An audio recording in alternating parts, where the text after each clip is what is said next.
Good morning, everybody, and welcome to a lovely Prescott. It's glorious to see a full entry and a full crowd after the horrible times we've had in the recent past. Welcome, particularly if you've joined us online, particularly if you're not in England or the Great Britain. Bonjour si vous êtes en France. Guten Morgen wenn Sie in Deutschland sind. Good day if you're in Australia. Why aren't you in bed?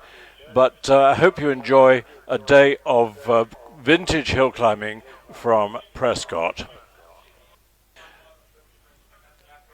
This is the what the Vintage Sports Car Club call the jewel in the crown of their events during the year, and it always attracts a great entry and a great crowd. Lots of people could spend the whole weekend just touring the car park, because in the car park is the most amazing array of vintage cars of all shapes, sizes and ages. We're about to get underway with our first class. I am or will be joined in the commentary by Roger Rapson and Nick Upton up in the commentary box, and we'll do what we can to keep you informed and even possibly amused during the day. Nice lineup already of our Class 1 cars. Class 1 is for standard and modified sports cars and saloon cars up to 750cc unsupercharged. So it's dominated by Austin 7s. In fact, the whole class is Austin 7s, starting with the little four-seater Chummy, number 1, you can see on the screen, and a number of Nippies, lots of Ulsters and Ulster replicas. So all with the same chassis, all with slightly different degrees of engine power. Some, I believe, with 3-speed gearboxes, some with 4. But the Austin 7 was really revolutionary in the early 20s, when the only car you could buy economically tended to be a cycle car. And there were weird and wonderful cycle cars produced during World War I and after World War I, tended to be very light and flimsy, mostly chain-driven or belt-driven. And Herbert Austin looked at these things, all of which were, or the great majority of which were two-seaters. They were great fun, but not exactly reliable. And he said there's a market for a little, inexpensive, if you like, sensible four-cylinder car, and the result, of course, was the Austin 7, which was built in enormous numbers right through into pre-war times, was built under license in France, in Japan, in Germany, and the great thing is how many of them survive both in standard form and converted into special sports cars.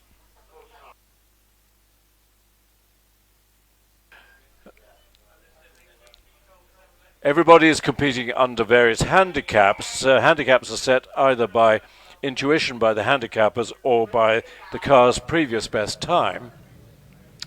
And we'll do our best to keep you abreast of positions in the class, but we have to do some fairly complex mathematics to work out the difference between scratch time and handicap time. But obviously, the person who beats their handicap by the greatest number of seconds is the winner in the class. It's slightly damp today. The forecast is not too bad. It's spitting with rain at the moment, but it doesn't look too bad.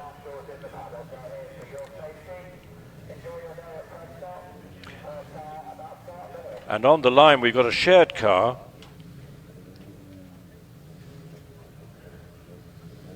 which is not in the program.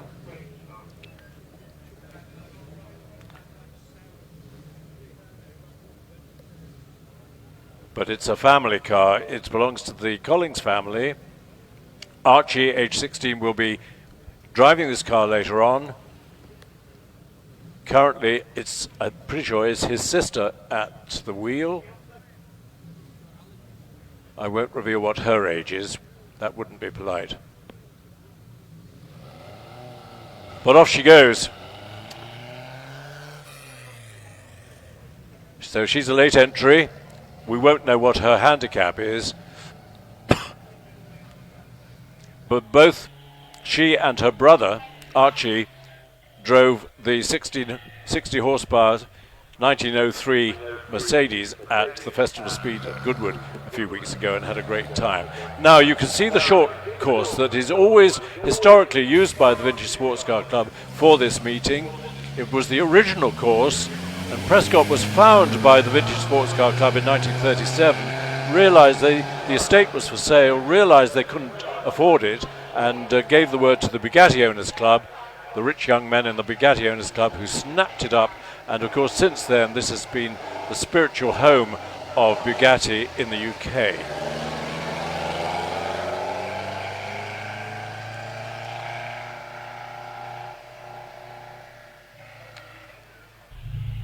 So Miss Collings is going round the semicircle, 180-degree semicircle, and up to the finish. And beyond the finish, those of you who haven't seen Prescott before, there's a sharp left turn and down a return road back to the paddock.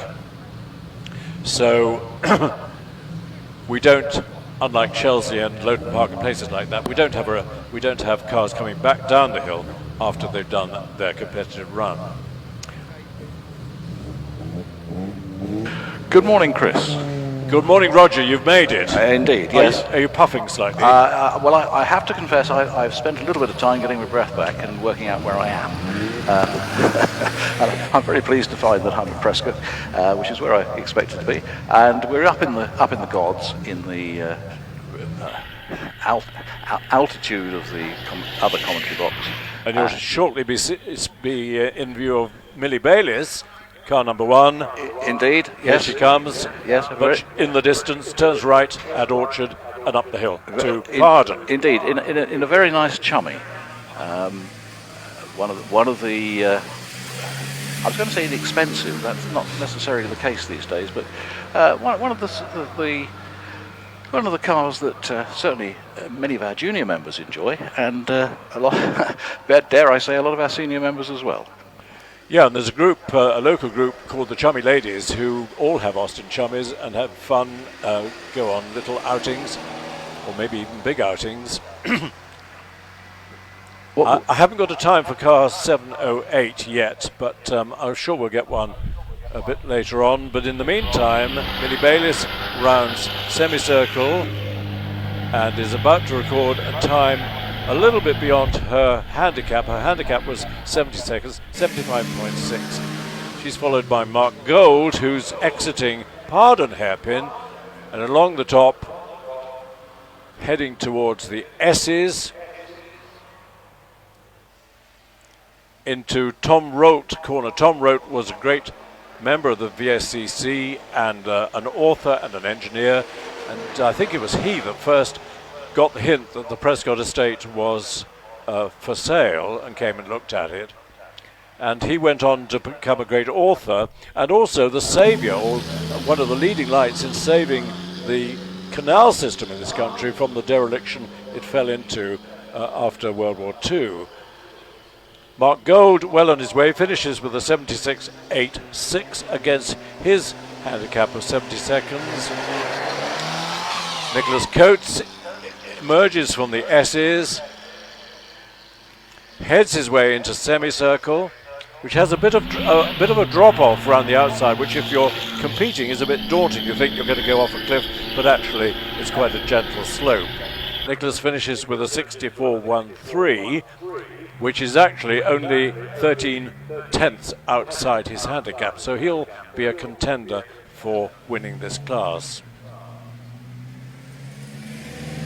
Here's Julia Woolstenholme in her Austin EA Sports, and someone will know what EA means.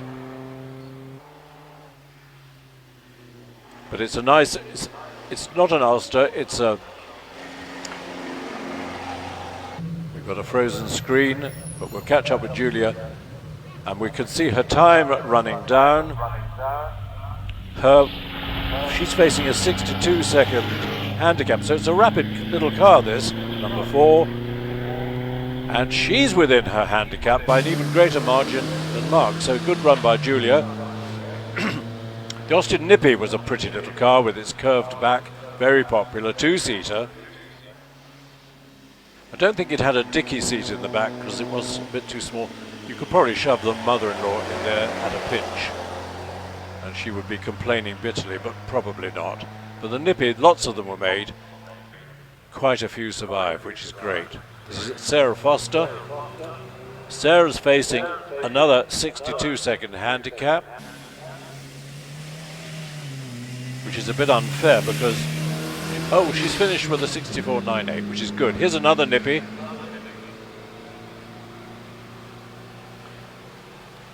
It was Julia Woolstenholme in the first Nippy. This is Sarah Foster. Our caption on the screen is getting a little bit ahead of itself. And then it's Richard Butterworth in an Austin, looks like a Nippy, quarter type 65.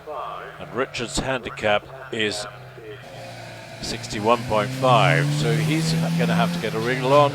He's beyond it already. And we focus on the screen on Stephen Jones in the first of our Ulsters.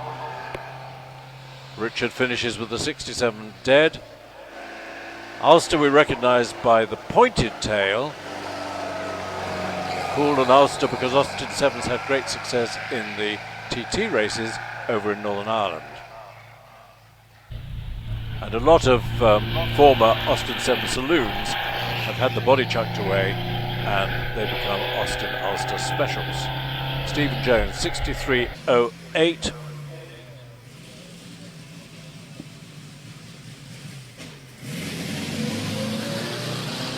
Here's Oscar Dobbin, and Oscar is in another Ulster.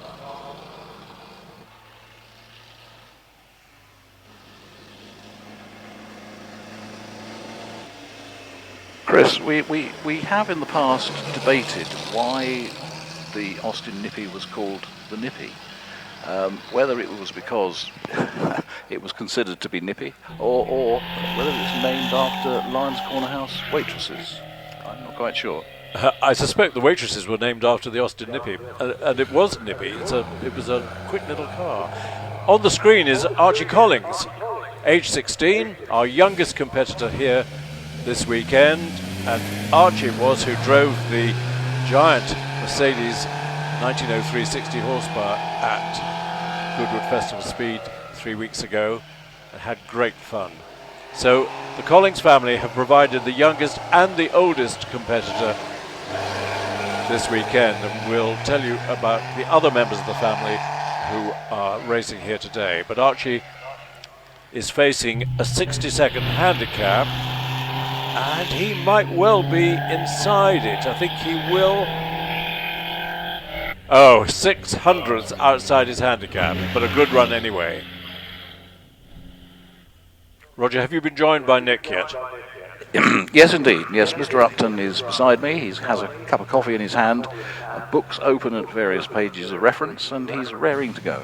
Excellent. Good morning to you. And hello, welcome, Nick. And welcome. Thank I think you. the first time I ever met young Archie was sitting in the back of Ben Collins on one of our VSCC rallies or trials, sitting in the back of the Bentley strapped in. So all those years ago, the boy obviously was instigated to enjoy racing and hill climbing, and it's lovely to see him now, as you say, our youngest entry here today. He's actually driven the Mercedes in the vintage trial, and at one point went through a gate, not a gate post, but a gate gap at 40 miles an hour, much to his father's surprise. There's Gorton, we've just seen in the Ulster replica. He's nearing the finish, 72.99 for him. We're focusing on Louis Parkin, another Ulster, not called a replica, so it might even be an original one. I don't dare go up to the Ulsters in the paddock and tap on their body and say, is this a replica or a genuine? I'll probably get slugged by the owner. I think you'd be met with a snarl, but I think you'd be quite correct in approaching it, at least raising the question. It's like having a cobra, isn't it? It's the one question you get asked. Is it a real one? Yes. Of course it is, Governor. So Louis finishes with 60.99. And what was his handicap? 58. Now he's rather hard hard treated by the handicappers. Another nice, very pretty Ulster.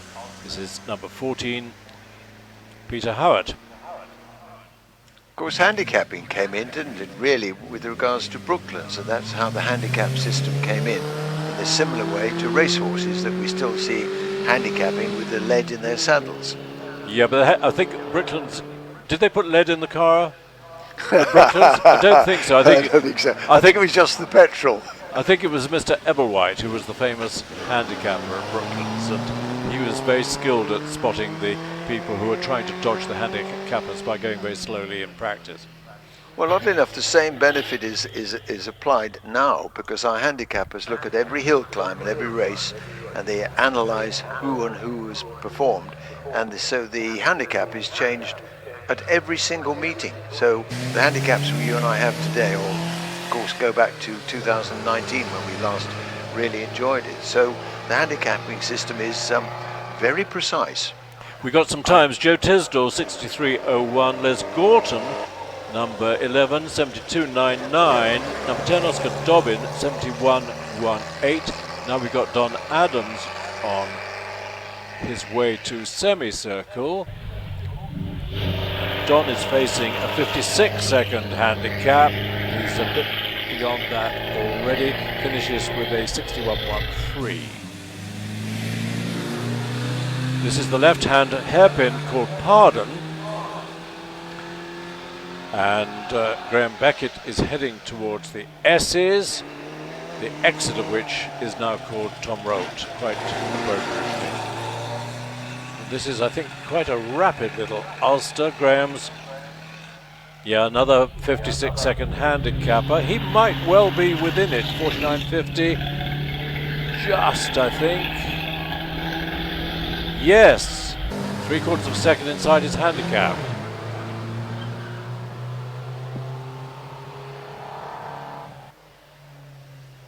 Stuart Rose, another Ulster, and a quick one. Hurls it into the S's, sitting very low down. Get the centre of gravity right down if you can.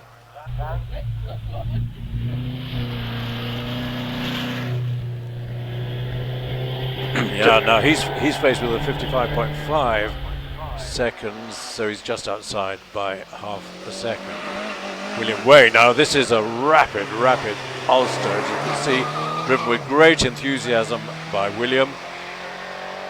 Might well be the quickest, because he's facing a 49.5 second handicap, so he might well be the quickest on scratch, but he's outside his handicap by about a second. Slowed up a bit going through Pardon, not quite sure. That was noted yesterday, that cars were not as quick through Pardon as perhaps they had been in the past. 7.08 we saw, I thought, being driven by young Miss Collins, but it's certainly now being driven by Eleanor Tarring. So it could be that it was Eleanor all the time, and that first run was a practice run. Correct, it was. She had a misfire in the second run yesterday afternoon, and as the generosity within the VSCC, she was provided with a fresh car for today. So fantastic. Yep, generosity in bundles. Well done, excellent. In spades.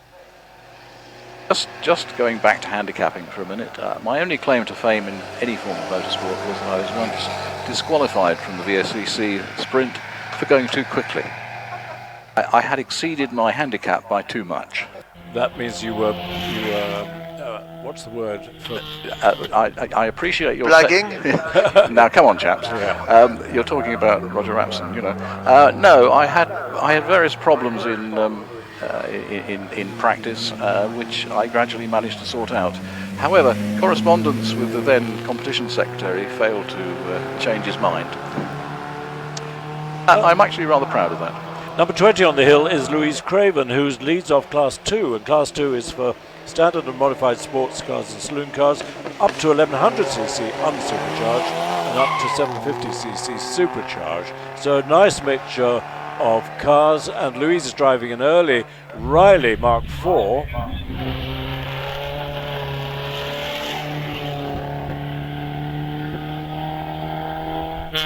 and we've got a car halted on the hill, so we've got a red flag up for the moment. Gives us a chance. There we are. That's Charles Ping in his Supercharged Ulster, so he's in Class 2.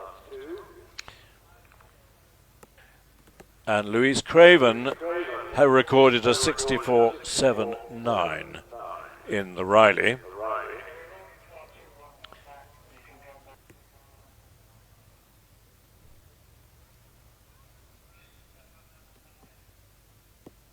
The long... It's Ping, which is the new NHS. Maybe he'd just been pinged on pardon. Yeah, he's got to isolate now. Dear, fancy it's not everybody can say they've been pinged on pardon, is it? Just talking briefly about the long course, which is used for championship hill climbs. And if we go back to the previous camera, the one that's fixed, there we are, you can see the long course whistling around to the left, and the championship cars are knocking on 120 miles an hour as they go around Orchard Corner. For the long course, there's a speed trap just after the bridge, and we record the times through Orchard Corner. You mentioned Rolt Corner. That was, of course, Rolt, as you correctly said, was the engineer, and there's some wonderful photographs in our archives at the Bugatti Owners Club showing the course being laid out.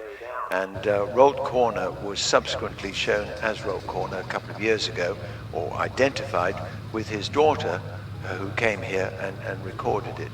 And Pardon reflects Judge Jeffreys, who was the hanging judge.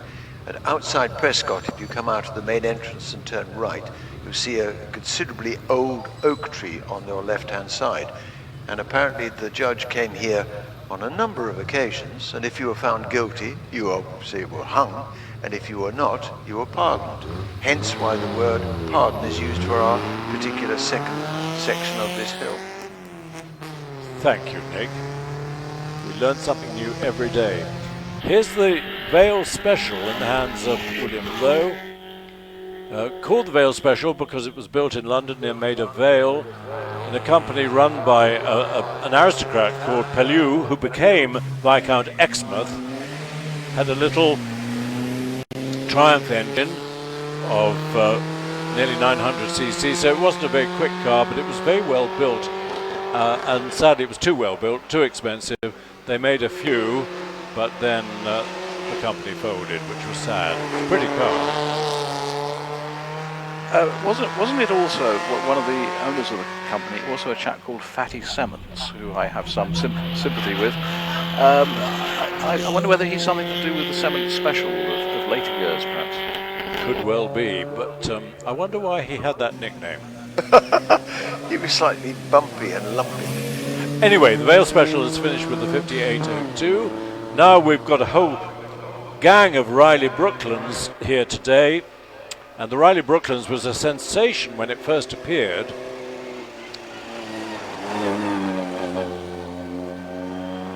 It was Perry Thomas's idea, the Riley Brooklands. He admired the new Riley engine, the little 1100cc Riley engine, so much he said, we need to have a little low-slung sports car to complement this engine. And he got Reed Railton to design the chassis, very low chassis. First car in the sort of 1929 that you could lean out and touch the ground. And gradually, Riley took on the manufacture of the Brooklands themselves and made lots of them. And Freddie Dixon, of course, at Brooklands, he made his business tuning little Rileys to great effect. Well, Parry was supposed to be racing, was he not? In fact, a couple of days later, Brooklands, but unfortunately he met his death down in South Wales, exercising Babs at some considerable speed. Yeah. I need to catch you up with some times. William Lowe, number 23, 5802. Andrew Baker, number 29, 5676. Scott Hughes, number 30, 5324. Good time. Richard Ashford heading for the finish. It's all action. We've got two or more cars on the hill at the time. And this is on the screen is Duncan Potter in the very rare and special MG Morley Midget developed from the C-type MG, called the Molneri because a team of these midgets did a record-breaking, was it 100 miles in an hour at Molneri? Correct. And we got a time for Richard Ashford of 55.11 in the Molneri midget. No, I beg your pardon, Richard Ashford was in the Austin Ulster. Here's another Brooklands Riley. There were so many races there were so many Brooklands riders wanting to race at Brooklands that they had special races just for them. Ian Standing has finished with a 52.16, and Jane Arnold Foster brings the first of our Frazer Nashes, of which we have a number, the famous chain gang Frazer Nash, chain drive, solid rear axle, early ones with an Anzani engine, side valve engine, not producing a huge amount of power, and really most of the Nashes in the 20s had the Anzani, but gradually it was replaced by the overhead valve Meadows engine, which could be tuned to produce considerably more power. And the trick is to count the exhaust pipes. If it's 4, it's likely to be an Anzani. If it's 3, it's a Meadows. People say, why is it a 4-cylinder car with 3 exhaust pipes? Well, of course, the 2 center exhaust ports are twinned. They also produced a Golf engine, didn't they, for 3 or 4? Yes, it was a very robust engine produced by an engineer called Goff by Frazer Nash themselves, and it was very powerful but not ultra reliable. And the one outstanding Nash we have here with the largest engine is of course the one with the Bugatti 3.2 engine in, which we'll see a bit later on today, which was bequeathed to the car by the owner then, Duncan Potter, who'd received the engine from his father as a 21st present. What a nice present. Jane Arnold Foster went up in 66.47. Jack Bond was a 60.75. Jack was in the sharing the Riley Mark IV with. The other Anzani car here today, if you pop down to the paddock, is a 1936 Squire Supercharged lightweight. Have you seen that, Chris? I have, yes. Absolutely beautiful. Gregor Fiskin is selling it, and if you've got £1.5 million, you can snap it up. Well, that makes it interesting, because when you look at the Vale Special, which you mentioned a little earlier, driven by William Lowe, again, it was a small number of cars that ultimately expired because they were beautifully constructed, but competitively they were very expensive for purchasers to have a crack at. They were built at Remenham outside Henley by Adrian Squire, and they were just too expensive for the market. Is it really 1.5? I thought I negotiated a better price than that. Well, that's your power. I mean, to you, Nick, 1.4. Ted Elvis, who often competes in a very pretty MGA, has brought out his MGTA, and here he is into S's. And he's followed by Raymond Knight sharing the Vale Special with William Lowe. But that's an immaculate MGTA, just pre-war. The TC after the war was pretty similar. Was very popular, particularly in the States. Here on the screen is the Vale Special. Ted Elvis heads for the finish, 71.62. Gives a good chance to look at the little Vale Special. I don't know, I think about 20 of them were built. And they all had the little Triumph 900cc engine. He finishes with a 57.12. He's followed off the line by Craig McWilliam. And this, I think, is the first of our Nashes that we've seen with the Meadows engine. Count the exhaust pipes coming out of the left-hand side. If it's 4, it's either Goff or Anzani, or this one with a BMW 4-cylinder engine. If it's 6, it's either the AC engine or the BMW 6-cylinder engine. but this is Craig McWilliams Frazer Nash Super Sports, dating from 1927. So it's a rare 20s Frazer Nash that actually had the Meadows engine. I mean, the real components of how to make the Nash go fastest and most securely and most dramatically comes later on when we have the Simon, Patrick and Joe Blakeney Edwards components of wonderful, wonderful Nash driving. Yeah, gear lever on the outside, of course, just sliding a dog across to the next chain. Craig finishes with a 68.56. He's followed by a very rapid Super Sports Nash in the hands of Andy Corley. Andy, member of the great enthusiastic Corley family. Narrow rear track, you can see, so no differential, don't need a differential.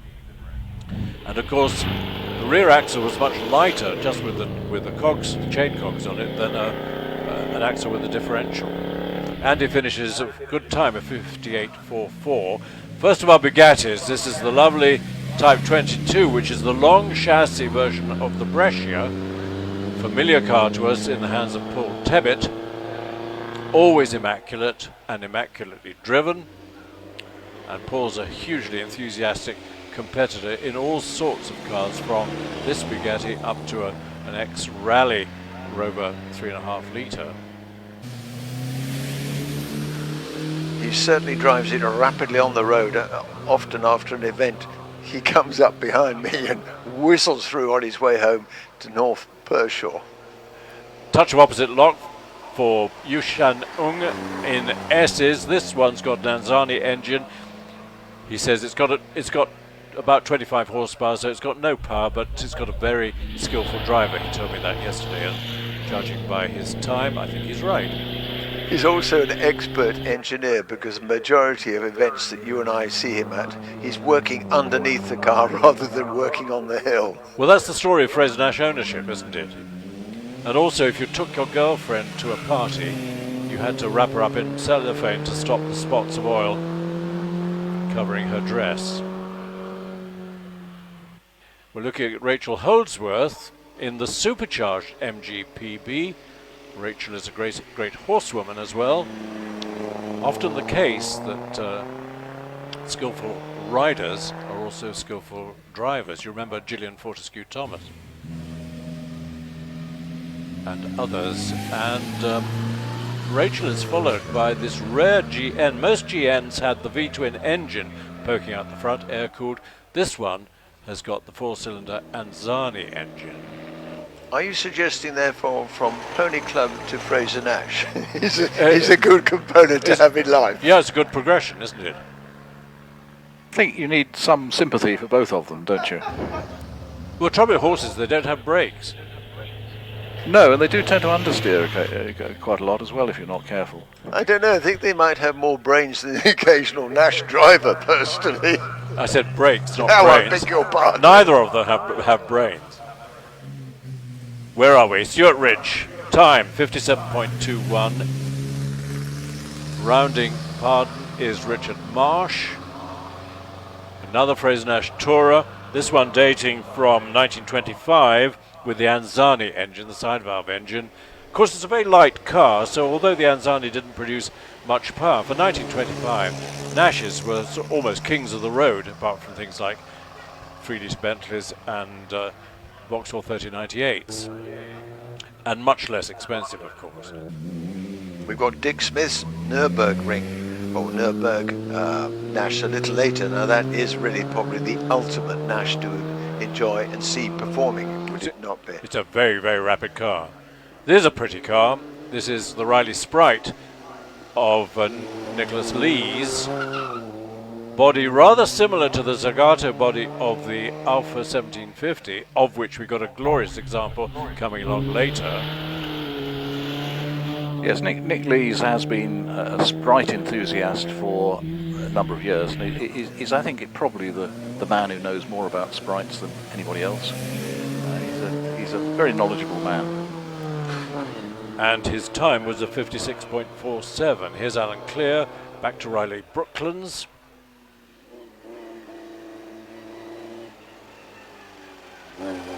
Not easy to make a Riley Brooklands special because the chassis, I think, was unique to the Brooklands. So the saloon cars tended to have a much higher chassis. Talking about Brooklands as we were, Riley's, in their wisdom at one stage, actually made a coupe version, which must have been interesting. I bet it was stuffy inside. Well, I think it had vents in the roof to sort of help some of the heat dissipate. Like a minivan. That's right. Yes. It'll ruffle your hair though when you went out for a dinner party. Here's Bill Roston in a well-known GN. This is Annie. Classic GN. But this one again, I think, has an Anzani engine. It's certainly a 4-cylinder water-cooled engine, but it's quick, and he's followed by Emma Potter sharing the Morley midget that we saw a bit earlier.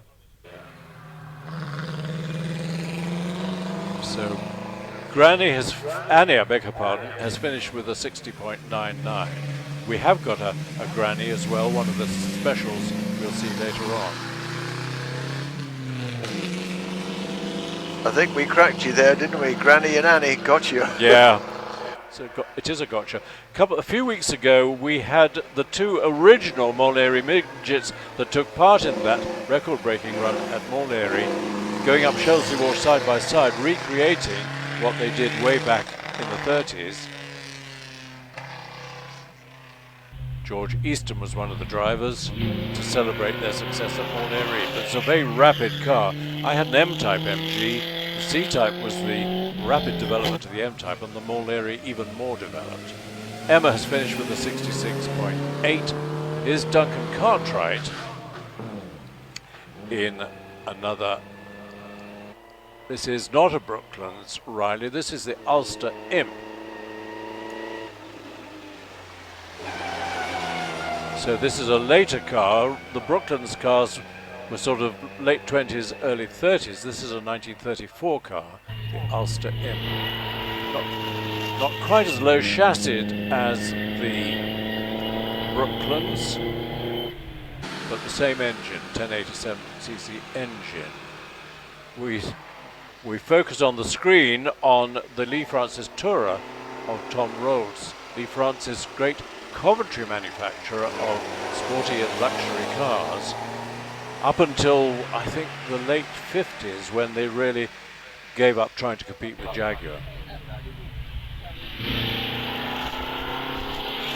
So Tom in the Lee Francis heads for the finishing line. 64.3. Here's a really interesting Frazer Nash, the Ulster, with its very elegant body. Split windscreen, curved tail. And this has got an unusual engine. It's an Anzani, but it's got a twin cam head. And it's supercharged, so it produces lots of power. It's a very rare engine. I'm not sure how many of these twin overhead camshaft Anzani engines were built, but they went on, as Nick said earlier, to power the Squire, the famous Squire, of which we've got a lovely example for sale here, if you've got any loose change. He finishes, this is Charles, finishes with a 70.52. Classic Nash, Hamish Munro. It's not a TT replica because that's got the slab tank at the back, but it's got a prettier super sports body.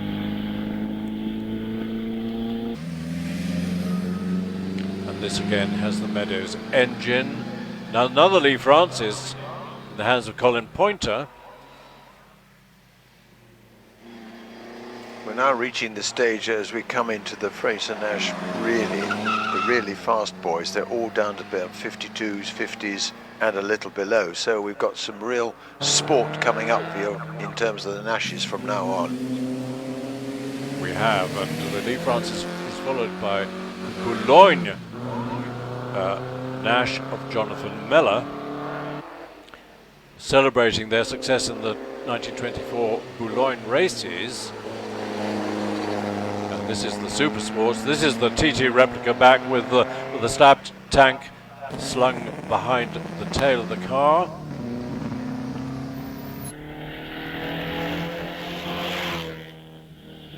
So Jonathan Mellor finishes with a 51.54. He's followed by another Super Sports. This is Dominic Hall.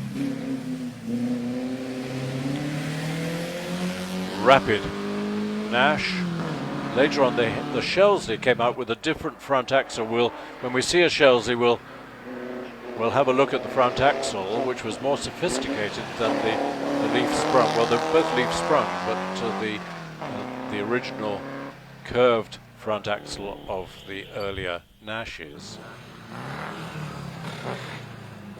David Johnson brings the third of our Frazer Nash Super Sports round Orchard and into Pardon hairpin. Quick time by Dominic Hall, 49.64. Brilliant. What was his handicap? 50, so 50 and a half. He's well within his handicap. Clive Fidgeon is having a good go, nudging the posts at S's, but that doesn't matter. They're rubber, they'll bounce back. Now, is this going to be a quicker? No, not quite, but it's a quick time, 52.31 for David Johnson. Here's the third of our Frazer Nash Bouloignes, in the hands of Clive Fidgeon. It was interesting watching them that late afternoon yesterday when we'd had the little bit of wet rain, watching them sashay through park. Of course, it's really dry up there today, so we're missing out that lovely little swish of the rear, but they're certainly hitting that park very well today. Clive, 49.28, even better, against a handicap of 50, so he's in the running for first on handicap. Here's Tony Wood, what can he do? Neatly navigating the S's. Quick change of gear, change of chain into semicircle, hugging the inside curb, and it's even quicker. 49.18, while Tony Wood slides his Super Sports round Orchard Corner. 49.18 for Jonathan Fenning, but we have still the Blakeney Edwards to come. We have split times, interesting enough, on those those last two. And Jonathan Fenning's handicap was 49 seconds, which was pretty tough. Here's Tony Wood. His handicap is 48.5. That's even tougher. He's slightly outside it with a 49.1. Now, the first of our Aston Martins today. This is Aston Martin Lm2, which was the second Aston to race at Le Mans. And it did that in 1928, the 1928 Le Mans. And it retired, I think, after about 17 hours when the gear lever broke, which is which is a bit unfortunate. So you have to pull hard to break the gear lever on Aston Martin, but probably after 17 hours you're probably feeling pretty tired and yanking it into fourth gear, and it came apart in my hands, Gov. Tony Wood won't be pleased with that. He missed a gear coming into Pardon. Hope he hasn't broken it. No, it was just one of those awful hesitations that watching from up here in our commentary box, you can analyse it more crudely than you can as a driver, I'm afraid. It resulted in a 59.32, which won't please him at all. Now then, Bill Roston on the line with Annie again. So we're going back to number 55. Is this a rerun because he was red flagged? No, it's a shared car.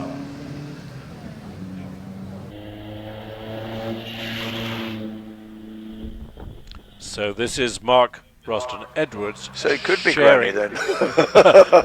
Sharing Annie, and he's sharing it with Bill Roston. So it's a family battle. They're fighting over Annie. Now then, on the line, Simon Blakeney Edwards. This will be quick. Hold on to your hats. Annie's going pretty quickly round S's. But we'll keep an eye on Simon Blakeney Edwards. He's facing a 47-second handicap, and he slides nicely. You see the effect of a car without a differential, get the tail hanging out, and Mark finishes with a 57.41. Now let's focus on Simon Blakely Edwards in number 68. This is Meadows-powered, unsupercharged Frazer Nash, but it's a rapid one. Simon drops down a cog into S's, back up again with the right-hand gear change.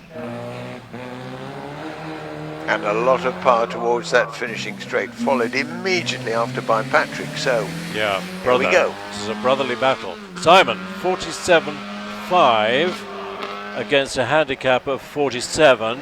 Patrick is facing a 44-second handicap.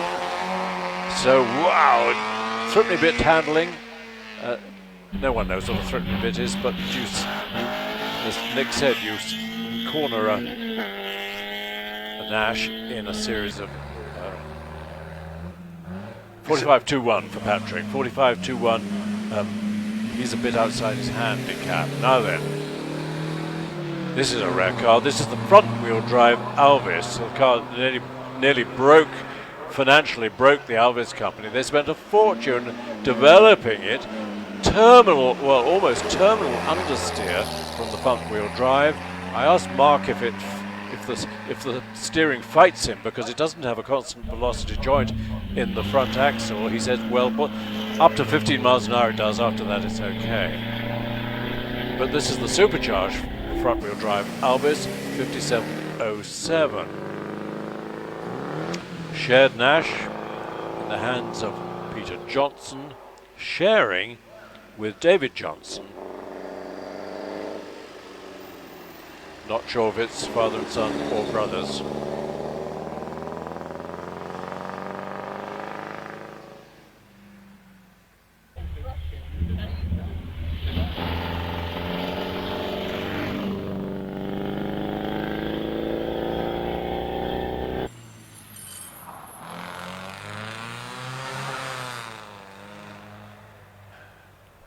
Now then, Peter Johnson sharing the Nash is finished, and his time was a 57.69. Here's Tony Norton in a lovely touring Elvis.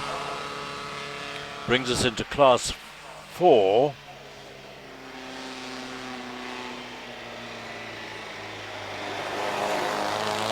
Elvis 1250, TJ, touring gently. No, that wouldn't be right, would it? And he's followed by this amazing Type 45 Frazer Nash BMW 319. I would say it's robustly climbing rather than gently climbing. That was, I tell you, if you had Granny in the back with her suitcase and her picnic lunch, she'd be screaming. You might have lost your egg sandwiches, I tell you. 58.45 for Tony Norton. This rather pedestrian-looking BMW saloon is actually very rapid. 319 had a 6-cylinder BMW engine, but without the complicated overhead valve system of the famous 328. But you see, it's a 57.08 for Richard in the BMW. Ian Bingham, another classic TT replica Nash. And a major competitor in every hill climb that the VSCC I have ever been to see and watch. Now this is a rare car because this has got the 6-cylinder Blackburn engine. Same company that produced the Blackburn aircraft, and very few of these were made. This car was given to Tony Rippon, famous Tony Rippon, we know well from Bugatti days, as a 17th birthday present. He passed it on to Michael Bowler, and Ian Bingham has had it for quite a few years, but it's a nice rare car with the Blackburn engine. Michael Bowler put this through the very first Frazer Nash to Bolzano when I was 21, 22. They call it a raid, don't they? Correct, and he gave me a ride up the Stelvio Pass, which they closed from 9 o'clock to about 1 o'clock, and we had 2 rides up and down with actually no Italian or French traffic coming either way. Great fun. The sports versions of the Lee Francis were called Hyper, This is a replica Hyper we've just seen in the hands of Richard Houlgate, heading for the finish. Finishes with a 55.81, and he's followed by this lovely Delage. Nick knows about Delage. Only because he's a great entertainer in Paris every year, and he entertains us, those which have Delages in our stable. So this is the 2-litre Delage Tourer. Lots of Delages were luxury cars or very rapid sports cars. This is a fairly early Delage, dating from 1928. Immaculate and not messed about. He's followed by Ian Warner in the first of our Bentleys, 3-litre Bentley that hasn't been transplanted with a 4.5-litre engine. The Delage is finished with a 70.78. This is a 2-seater 3-litre Bentley with a body built by Car Bodies, and it's a body very similar to the Elvis body that Car Bodies built for them. Bit of a mouthful, but you know what I mean. I think you did extremely well out of that tangled wording. You've got three really lovely cars coming. The little MG Tigress, not little, and then 2 Alfa Romeos, the Zagato, and of course the Pilkington 1756C. 3 supercars to come. Yeah, the Tigress was an attempt by MG to produce a bigger 6-cylinder, 2.5-litre sports car. They didn't build very many Tigresses, and I think Jeff told me there are only 2 left, and this is one of them.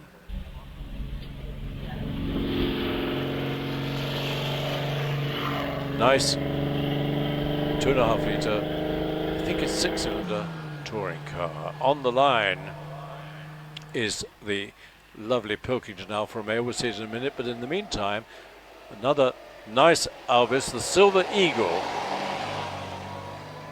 with its just over 2-litre engine, dating from 1929.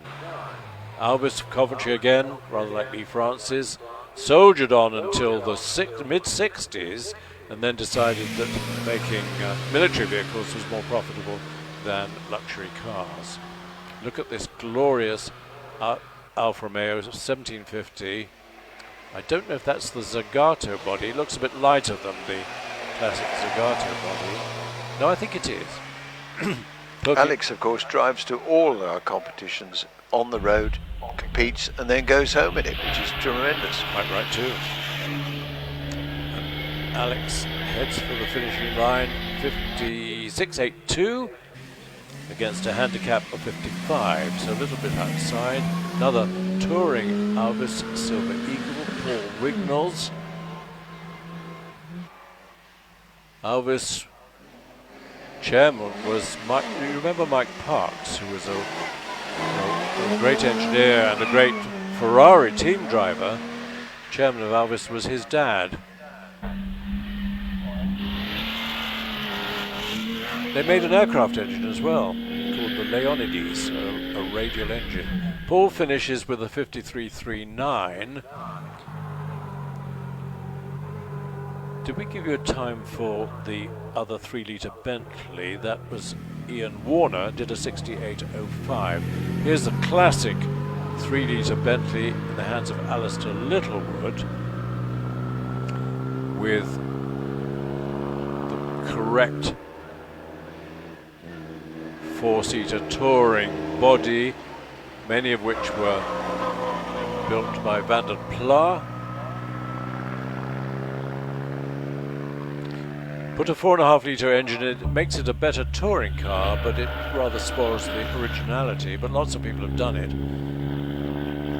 Bonhams have got a couple of Bentleys coming up in the 5th of September. 1928 Bentley 4.5-litre, Van der Plas Tourer, circa 180 to 240,000. So the money you've saved the last 18 months not buying expensive dinners for your wife, girlfriend, or whatever. And a 1955 Bentley, which is really a Continental fastback, which I think is fun. It's across there in lovely silver grey, somewhere between £600,000 and £800,000. A bargain. Here's the first of our Vauxhall 39s. We've got lots of them here today, celebrating the famous 3098. Lots of people in period regarded the 39 as a better car than the Bentley. And designed by Lawrence Pomeroy, the first one was produced way back in 1913 as a development of the Prince Henry Vauxhall. It acquired front-wheel brakes in about 1923, which rather corrupted the steering. But this is Saul Stevens in his 1925 early-ish one, but fitted with the front-wheel brakes, and finishes with a 64.66. Change of scene, famous Ford Model A.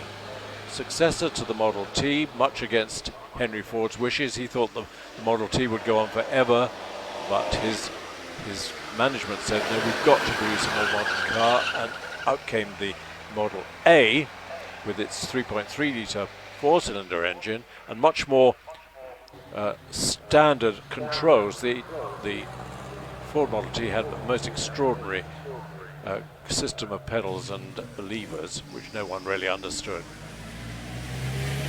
And Harry in the Model A finishes with a 59.6. Here's Annabel Jones driving another nice early-ish 3098, so it must have been one of the first ones to be fitted with front-wheel brakes. Of course, you could have your early two-wheel brake car modified. Vauxhall would fit a new front axle for you if you asked them nicely. Annabel is, of course, captain of the Vauxhall team, so she's the individual who tries to welding them into parties to circuit racing, hill climbs, so she's the organizer and team captain, I think you would call her. Good for her. She finished with a 60.02. She's followed by Roger Thorpe. And Roger's car is again an early-ish one from 1924. 3098 soldiered on, I think, until about 1929. But they made their money really as war horses in the First World War, did they not? For cavalry officers. Yep. Hence our comment yesterday about cavalry officers changing from horses to cars and Vauxhalls. Yes, was it the D-Type? Was the standard staff car for senior people? Absolutely correct. Just for officers. And here is Charles Leith, and he's got the Winsome body, which the standard body was the Velox four-seater body. Some were fitted with the much more sporty boat-tailed Winsome body, and that's a nice example, 63.42 for Charles. The word winsome is a lovely word, but it doesn't normally relate to a car, does it? It's a river, isn't it? Correct. Somewhere. Not sure where. Excuse me, but isn't it Wensum? It's Wensum, yes. Yes. Well, the river, as the river. Oh. Yes. But when you're winsome, explain that you have a winsome problem. That is something totally different, I suggest. That's when your 3098 breaks down and you stand by the side of the road looking winsome. Ah, okay, thank you for that. But of course it doesn't break down, so you don't never come across that problem. Now then, we've got the Tigress again, being shared with Andrew Radford at the wheel now. I'm told, Chris, that the Tigress, this particular Tigress, was owned by Lord Rothschild when he was a student at Cambridge. Well, he could afford it, couldn't he? Well, that's right. Yes. In fact, I'm surprised he didn't perhaps have a Bentley as well, perhaps. But the car following, which we'll see in a second, is a lovely low chassis Invicta of Philip Milne Taylor. And this one's unusual in that it's got a pre-selector gearbox. Most of them had a 4-speed box. A genuine 100-mile-an-hour car, was it not? They would prove it to you. If you doubted, they'd take you to Brooklands and show you that it could do 100. We had 12 of them about here 7, 8, 9 years ago. Wow. Absolutely wonderful. This the Invicta had the 4.5 litre Meadows engine, rather like the Lagonda had the same engine. Who was the owner? Was it something like Mackle? Mackle? Invicta Yes. was Sir Macklin? Noel Macklin, who got knighted because he designed a very clever, not speedboat. What am I looking for? It was MTB? yeah, that sort of. But was he Macklin the sports racing driver? He was the father of Lance Macklin. Lance Macklin. Yeah. There you are. Look at that. The team really works. It works. Now this 107, the Vauxhall 39 of Andrew Dixie, is a rare one because it's one of the last 5 built, and it had it was the only one, he said, the brakes really worked because it had hydraulic brakes on the front and great big brake drums. Meanwhile, feast your eyes on the start line for this glorious 1750 Alpha with the Zagato, the classic Zagato body, and this one, right-hand drive. Well, they all were right-hand drive, but this one has spent its whole life in this country. And isn't it a beauty? It really is. Straight six engine, supercharged, predecessor to the famous 8C, which had 2 more cylinders and 1 fewer gear. I think the 8Cs only had 3 gears as far as I remember. But the Italians got it just about right, didn't they, with as they often do, with the lovely shape, which was copied, wasn't it, by the Triumph Dolomite. Correct. And they got into trouble, didn't they? Because they copied the engine, they copied the body. And I think the Italians got cross and they had to stop making them after they made half a dozen or so. The team came from Mafia, you mean? Yes, in their dark suits. Graham in the Zagato 65.27. We're looking at, is it the last of our, no, it's not the last of our 3098s. What are we celebrating? We've got lots of 3098s. Is it a centenary of the first one? Correct. Like the Lancia Lambda? And indeed Brescia as well as. And would you believe Saab in 2023? They're 100 years old too. Wow. Wow. Yes. I wouldn't believe it, but they are celebrating here with, they expect something like 3,000 plus cars to arrive here. 3,000? Crikey. Yes, correct. The fields will be full. Of Saabs. And Saab Scania trucks, probably. Oh gosh, yes, that's a thought. Our marshals are out on the track with a little bit of hairbrush, push in the grass and the little gravel. Well done, gentlemen. Thank you very much indeed. We have a red flag at the moment, but not for long. Adam Jones in his 3098, 54.52, good time. His Phil Dobbin heads for the finish to record a time of 64.97. One of our photographers using this excuse to trudge across to the corner to take some action pictures, no doubt, which we'll see in motorsport and classic and sports car later on next month. Our highly tuned athletes, the marshals, highly tuned with the broom.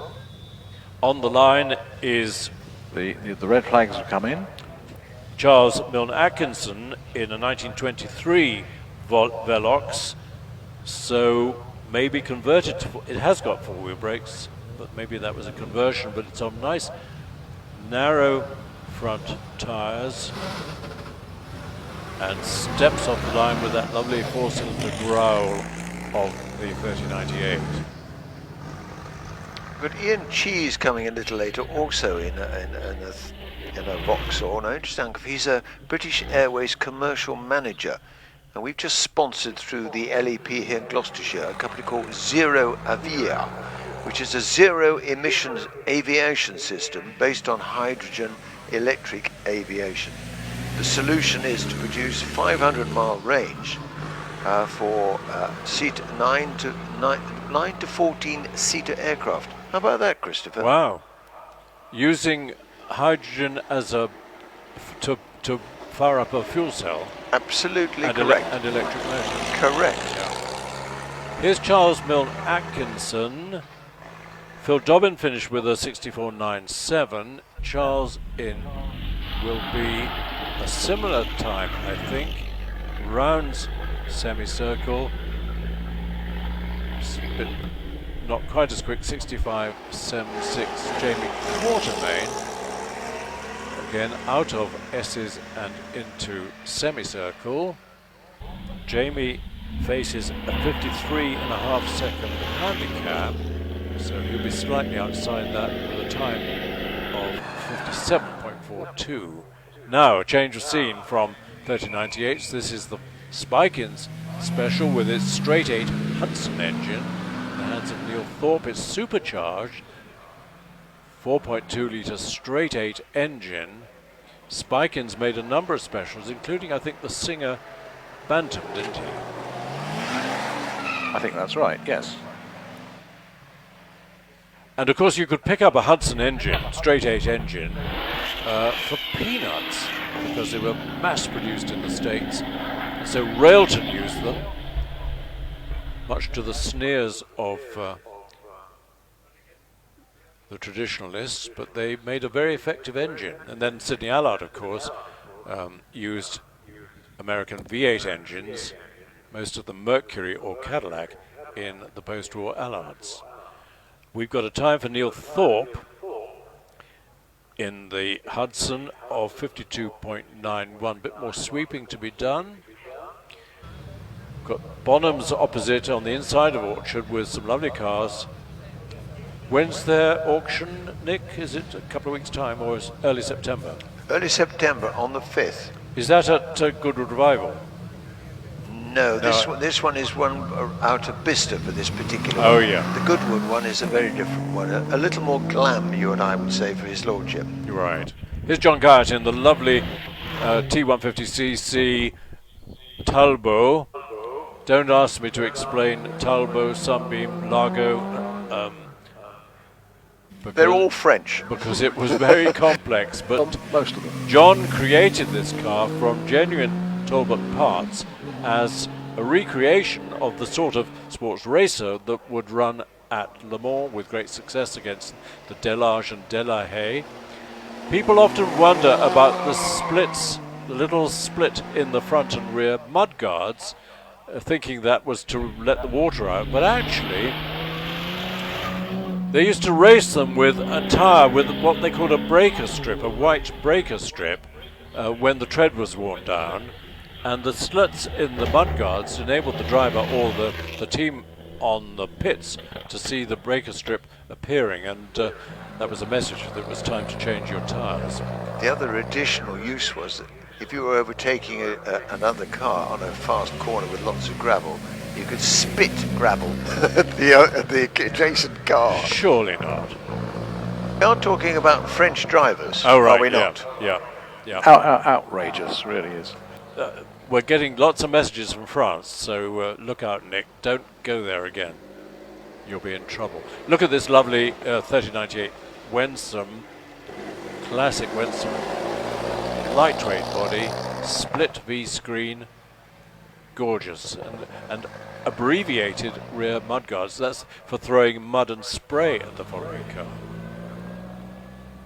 Wouldn't throw stones, that would be not right. John Gauche, 50.66 in the Talbot. Jim Jones heads for the finish, and if you're here and can get to the paddock, have a look at this glorious 3098 that Piers Trevelyan has restored, and it won the Octane Restoration of the Year last year. It's absolutely immaculate. Piers did all the work himself. It's a real credit to him, and he's been invited to, I think, the Hampton Court Concours, which is a great privilege. Where he will receive, I believe, the appropriate award of Young Engineer of the Year. Brilliant. Well deserved. So Piers has finished. We've got John de Verve in the Brasier, and he's failed. It's a car dated from 1906, brings us to Class 7, and Class 7 is our Edwardians, I think. Let me just have a look. You're correct. Yes, and we've got a lovely team of Edwardians. Oldest car is, I think, the 1903 Mercedes, to be driven by the first president of the Vintage Sports Car Club, Roger Collings. I was given a bit of a giggle of a story while we do have a momentary stop, and you won't be embarrassed by this one, Christopher. Harry College was given the opportunity of driving a Morgan Salome back in 2015 at Loughton Park. And as you know, the apex at Loughton is quite sharp. Anyway, he managed to eject himself out into the ditch on the right-hand side. And Nick Topless and I were talking this morning before he drives one of the lovely ERAs a little bit later, R4D, at a race meeting not so long ago. Julian Bronson, who you and I will know, was out racing in one of his exciting machines. Anyway, he was ejected out of the car quite safely. The appropriate commentator said he's absolutely safe. The only thing is that his airbag inside his racing suit has gone off. The Brasier has got going again. Little parish notice, there's a Peugeot 306 Cabriolet in the car park. It's P745MRW, and it's got its headlights on. So, owner of that Peugeot, I hope you don't get a flat battery. May be wise to get to the car and turn the headlights off. On the line, if we can look at our car on the line, great to see Roland Deuce in the Prince Henry Vauxhall. In practice, it came to a halt, and we were worried that it wouldn't appear today, but here it is. This is the famous Vauxhall that took part in the Prince Henry trials. Prince Heinrich, I think, of Prussia, instituted this, I think it was a 6-day trial as a test of rapid touring cars. Vauxhall entered a team and were so successful that the following year they had to host the Prince Henry trial, which they did in Ulster, because they weren't allowed to have the event in England. And Roland has a lovely collection of cars, but this is a beautiful example of the Pomeroy Prince Henry Vauxhall, which really preceded the 3098, the famous 3098. Dates from 1913, which was the year I think the first 3098 appeared. Roland starts up the engine, the big 4-litre 4-cylinder engine. Roland will be bringing something exciting, will he not, Christopher, to the long course later on in September with the VSCC? He's always got something exciting to bring. I think it begins with E and ends with A. Oh, really? So Roland fairly gently off the line with the Prince Henry Vauxhall. He's facing a 66-second handicap. I think he'll be some way outside that. We're into our Edwardians. And an Edwardian from 1917, a Vauxhall 3098 from 1917, which was probably, I think, a replica, and the bases may have been one of the staff cars, the Type D staff cars, but in the hands of James Roberts. Rapidly off the line, and he's facing a 63-second handicap. How's Roland getting on in the S's? No dramas. Spare wheel just in case, but I don't think he'd have time to change it if he had a puncture. Bit of a slide by James Roberts at Orchard, but no harm done except it's cost him 4 or 5 seconds. Yes, he didn't seem to quite slide enough. You know, it started to slide and get the tail out, but and we got red flag now. Maybe a bit of sweeping to be done. I guess so, a bit of gardening put there perhaps. Rowland has finished with a 78.48, so he might have to be re-handicapped, I think. But here comes James Roberts in this 1917 3098. You can see that it's got 2-wheel brakes. They had a transmission brake as well. Put that on, nothing much happened except a nasty smell. And a tendency to break the gearbox. He finishes with a 69.05, 6 or so seconds outside his handicap. Marshall's going to have to do a little bit more sweeping at Orchard. Yeah, Nick reminds me that later on, I think in September, Vintage Sports Car Club come here for a one-day event, a Sunday event, on the long course.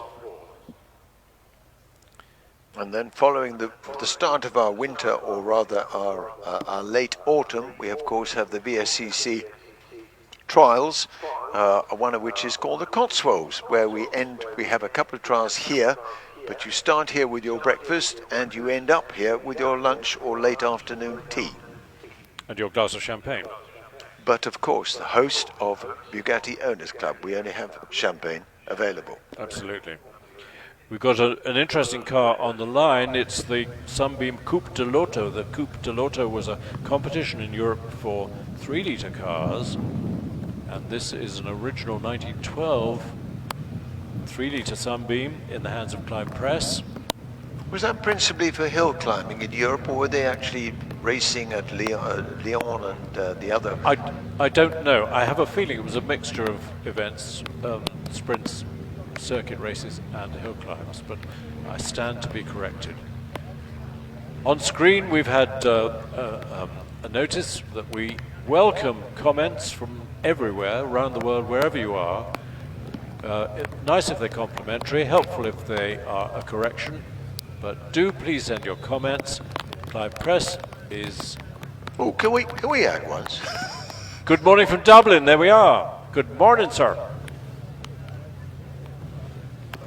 Just a little note that the Marshal's done an excellent job at Pardon. There seems to have been some oil perhaps, or some fluid dropped, which the Marshals have dealt with. Thanks, Roger. Clive has been wheeled away from the line. Jay is watching from Ibiza. Well, what else would one do in Ibiza than watch Prescott? Probably having a cocktail in the pool. My mum bought a house in Ibiza in 1959. Nice big house up near the cathedral, cost her 900 quid. And there were no roads on the island at the time, just dirt tracks. We had to rent Vespers and go bumping. And no hotels, it was just lovely. What car did you use then as a young boy? She had a very early Mini, one of the first off the line. It was sensational. We drove it all the way down and shipped it from Barcelona. How exciting. Terrific. Here's Clive Press in this lovely Sunbeam. Now, Clive is got a fairly challenging handicap of 65 seconds.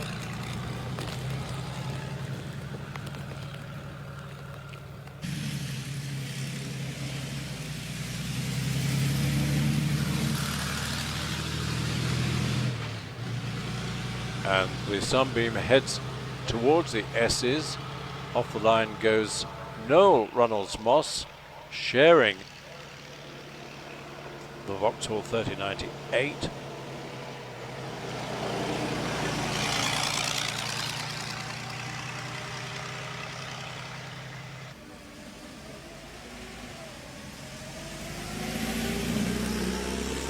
Clive is nearly there. Meanwhile, Noel Runnels-Moss in the Velox 3098. Have we missed Ron Burkitt in the Dodge Hornsted? No, he's just... Oh, I beg your pardon. There he is, just rounding Orchard now.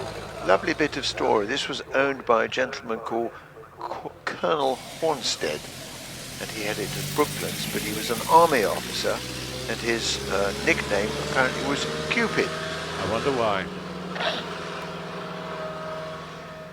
But he was the UK importer for Dodge. He also had an enormous Mercedes, the Halstead Mercedes Blitz and Benz, which we saw at Goodwood in the Edwardian race a couple of times at the members' meeting. But Ron is followed by this Hudson Super 6 of James Collins, of the type that raced at Indianapolis in the middle of World War I, when the Indy, I think, was shortened to 300 miles. But Hudson had a team of cars like this that raced at Indy.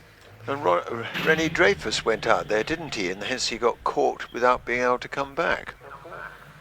Boy, lucky chap. On the screen is David Jones in the 25 horsepower Talbot, unless it's an English-built one, in which case it's a Talbot. A lovely elephant grey, isn't it? It's in beautiful condition. It's absolutely immaculate. 1913 car. It's a Paulson product, and this is his very first time here at Prescott in this car. Brilliant.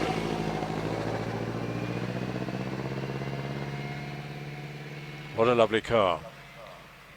Then we have the Wolseley, which was the 1911, and this was built principally by the Wolseley company to compete for the 1 hour, as you earlier said, in 100 miles an hour in an hour. Unfortunately, the weather was so rotten that particular year at Brooklands, they had to hesitate, and subsequently a gentleman called Perry Lambert in the Talbot beat it. So effectively, Wolseley had a car here which was called Never Was Famous. James Collins in the Hudson, 54.63. David Jones has finished with a 62.65. We're following Roger 12 trees, and we're also looking on the screen at this amazing Pope Toledo, the Gordon Bennett car of Hickey Hickling, famous car. Hickey's had donkey's years. This is a it's showed in the program as 1911, but actually it's much earlier than that. Although Hickey looks younger than that. He does, doesn't he? He got married in it last year, didn't he? Yes, apparently. I believe so. Pope was a company in America making luxury cars, and this is called Toledo because they relocated their factory to Toledo in Ohio, and they produced a team for the famous Gordon Bennett races. He's finished with a 68.91. Another Talbot, the Talbot 25, 4.5 litre of Robert Frankham. Elegant body. Car dating from 1913. We're in the Edwardian class 7 still.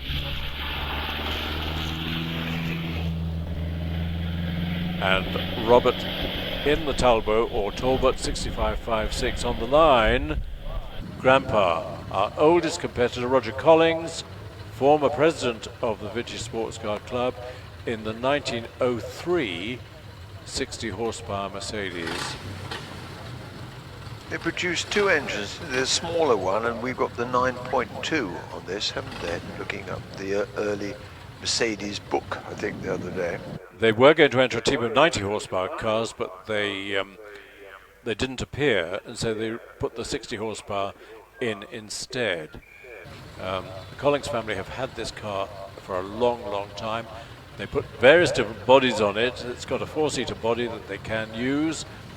And when Roger's son Ben, raced this at the Goodwood members meeting, there was a speed trap past the pits, and Ben's speed in this car past the pits was faster than the 1903 land speed record. I think it was a speed of nearly 90 miles an hour. This is a very rapid car.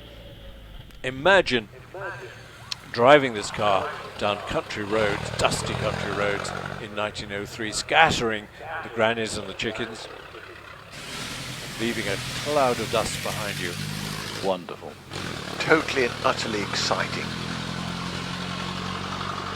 And still a very versatile motor car.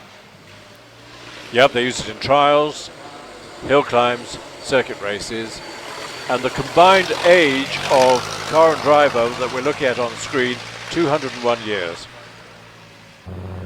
Got the Hudson on the track now. Of course, this was a board track racing car in America. Yeah, this is another Hudson Super 6 racer of the type that raced at Indianapolis. Ian Barnforth races this car in Edwardian races at Goodwood, Silverstone and places like that.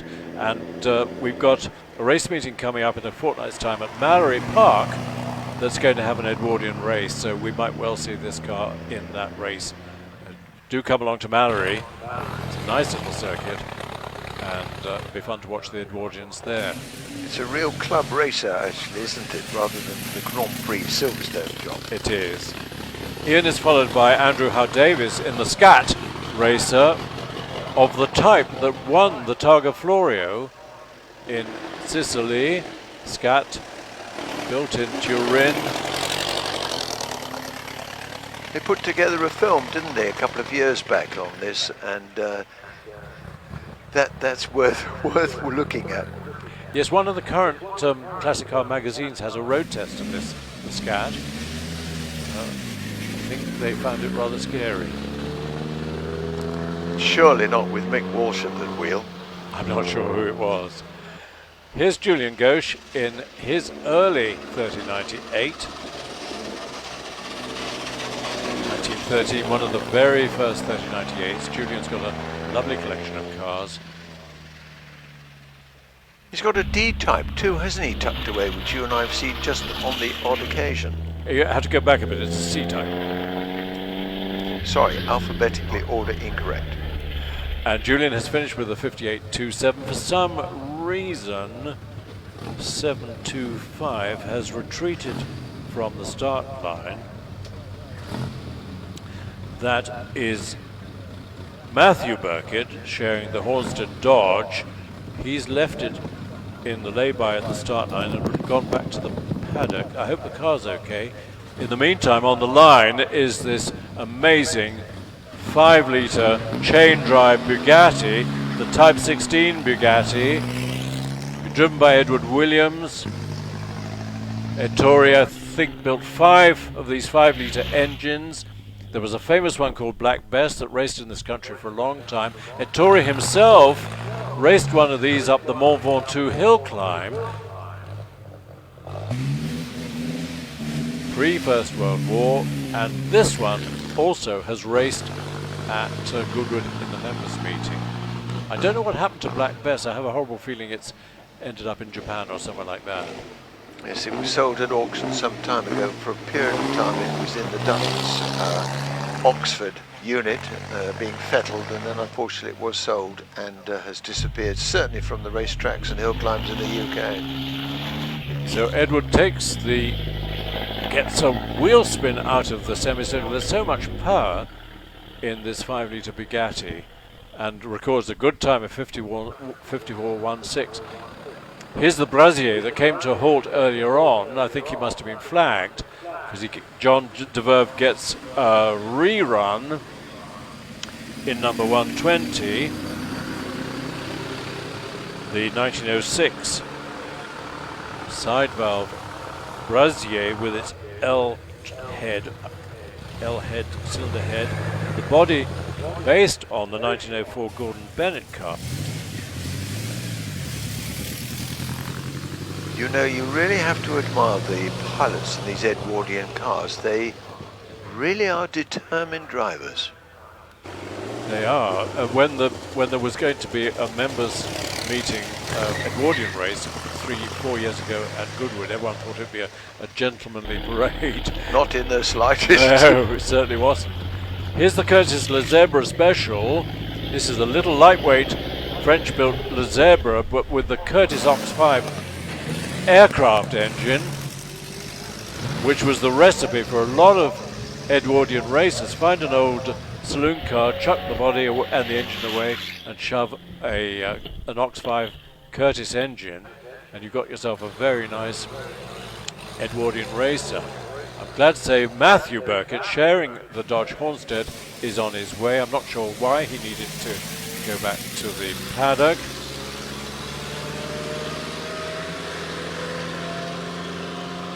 But he's heading for the S's, and off the line comes Jeff Smith in the famous Picard Pictet with its Sturtevant American aircraft engine that I think Jeff has acquired relatively recently. Three years ago, yeah. And he says he drives this and he has a smile as wide as a dustbin lid. I bet he does. But he also has 3 lovely Nashes under his power, an engineer and a excellent gentleman to have company with. The Sturtevant was a maker of aircraft and aircraft engines in the First World War. A lot of the engines went into trainer aircraft. Here's John Polson in this lovely Talbot that we saw earlier. And you said, Nick, that John is responsible for this, for Absolutely the correct. recreation of this car. Correct, absolutely correct. Father and son. Son, of course, is driving today, part and parcel of the fabric of Bonhams for many years. He's followed by William Twelvetrees, sharing the Vauxhall 1620. 1910/11 car with its just over 3-litre engine.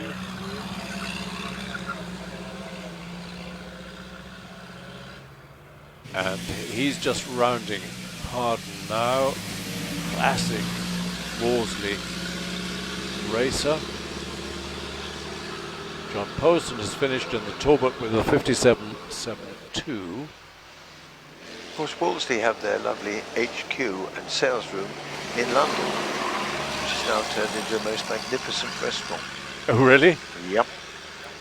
Just come out of Green Park Station, turn left, and almost opposite you is the Wolseley HQ and the restaurant. Wolseley also built the Hispano V8 aircraft engine under license during World War I. We're going back to Frazer Nash's with Matthew Parkin in the Super Sports. We've got a Hispano Delage coming in September for you too. Oh, that'd be lovely. Yep. Fantastic. Here's Matthew in this classic Super Sports. It's got the Anzani engine, the side valve engine, and a slightly skew with rear number plate. Hope it doesn't fall off. And he's followed, must be into a new, are we still in Edwardians? By Jocelyn Jones in the Humber. Now is that winder or winder? Depends whether you want to wind it up or wind it down, really.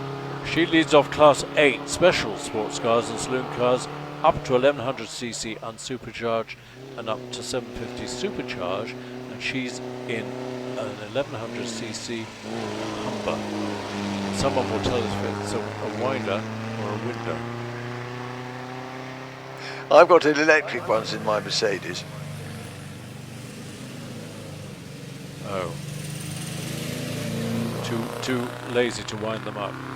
Yes, I apologise to my colleague, I think. Anyway, Jocelyn in the Humber is in the S's.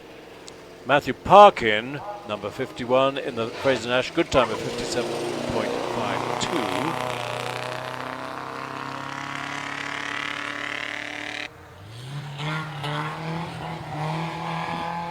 So Stephen has nearly finished. Stephen Hughes in the Riley 9 we caught a glimpse of. And he's followed by Wilf Corley, again in the Austin 7 Special.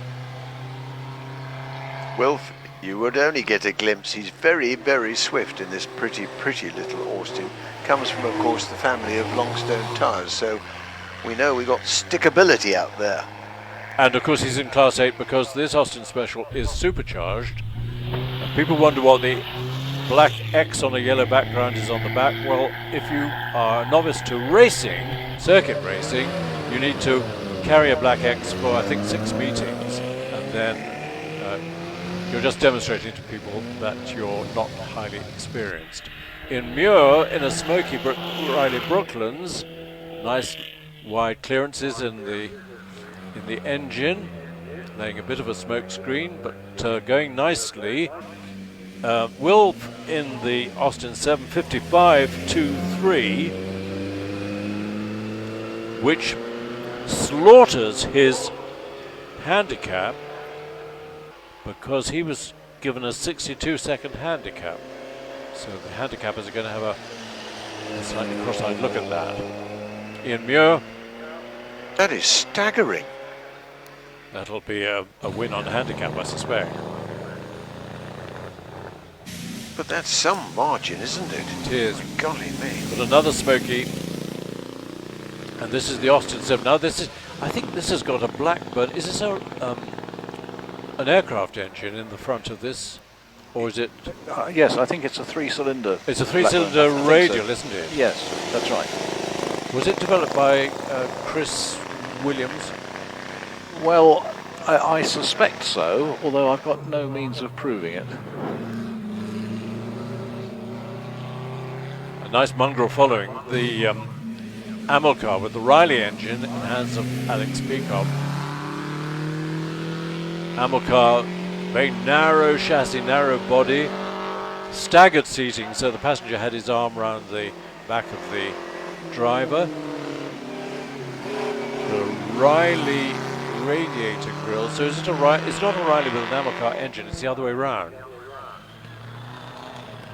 The Amilcar with a Riley engine, so it gets a Riley radiator. Well, it's all in the eye of the beholder, I guess. Yes, Riley 9 engine was the favourite to stick in an Amilcar if the original engine wasn't available. The Blackburn powered Austin 7 has finished with a 54.87. This is Clive Bergman, and he's in a supercharged Austin 7 Special, so rapid little car. 2-bearing crankshaft. Austin 7's always made a tinkly noise, and I've never really understood where the tinkles came from. But Clive, it'll be a good time, a 63.12. Another bit of a smoker. This is Alistair Bailey's Riley 9 Special.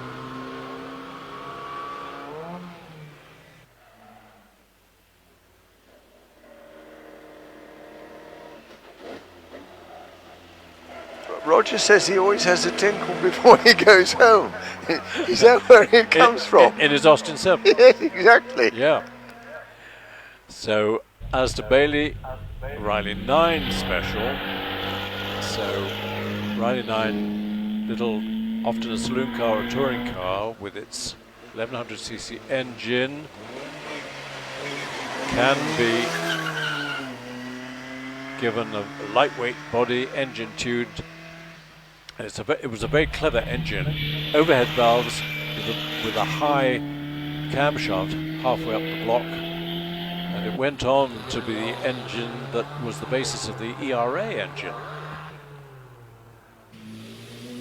He finishes with a good time of 54.38. Here's Matthew Craven, another little supercharged Austin 7.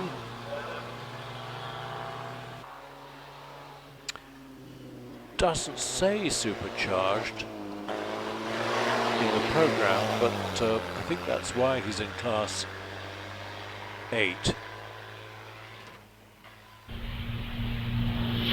He's been awarded many awards over the years.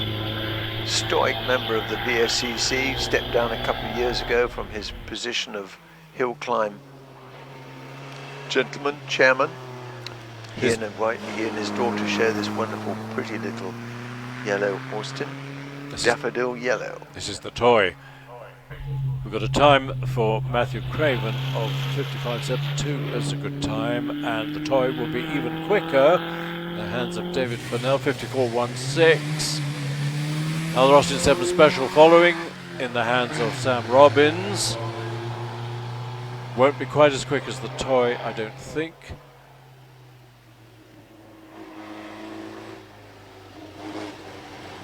He's run over an otter on the way to the meeting, by the looks of it. Urging it on, bouncing up and down. Will it be quick? Keep a check on the time. 57.14. Here's the Humber again, this time in the hands of Kevin Jones.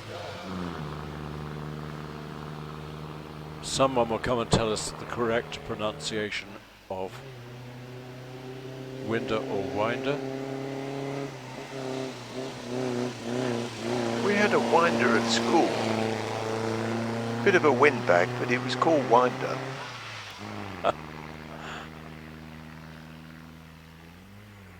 Now, the Humber is about to finish, and he's followed by this pretty Lagonda Rapier of Paul Jennings. The Rapier was a very advanced twin-cam engine, but it was only 1100cc, and often the standard Lagonda Rapiers had very heavy bodies, so had difficulty pulling the skin off a rice pudding. But with a nice light body, this engine could drive it along pretty rapidly, as we can see by the way Paul Jennings is going in his Tourer.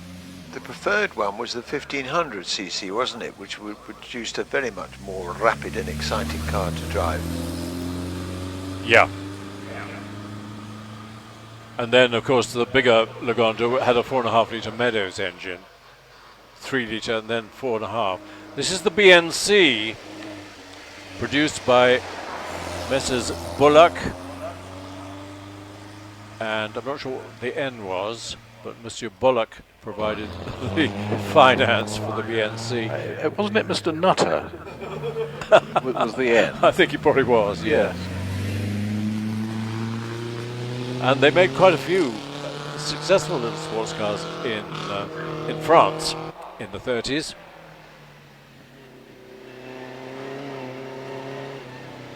Sort of French equivalent, I suppose, of the Riley, of which we see a special example in the hands of John Buckler.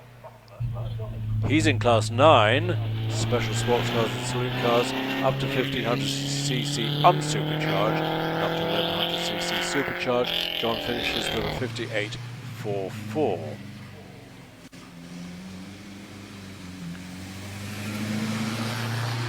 Now the Riley Special follows, very pretty one, nice white body.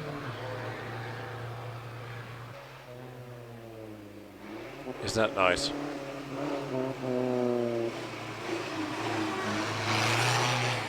Going nicely, Brooklyn silencer, Fishdale silencer, at the end of the exhaust pipe. He's followed by Jonathan Bowyer in a very rapid, another Riley 12.4 special. Same capacity, but very lightweight and lots of power. This will be a quick run, I think. What was the reason behind the fishtail? And we always called it Brooklands.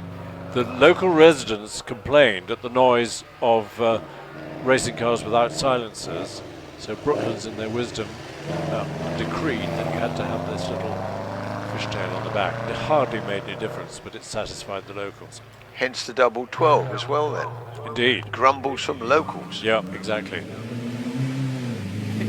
It's St George's Hill that's the worst, I'd have to tell you. And the worry is that there's a new housing estate being built just around the corner from Goodwood, and you can bet your boots that pretty soon the complaints will start coming in. John Hunter in another very rapid Riley TT Special. Jonathan Bowyer has finished with a 60.33, and David Satzel follows. Have a look at this car in the paddock. It's got what the antique dealers call patina. It's well used. It's got a military toolbox as the luggage trunk at the back, and it's well used. I think it's his everyday car. We suspect actually in the winter trials that trunk at the back is filled with lead, but we've never been able to ask a scrutineer, or brave enough to ask, would he check for us?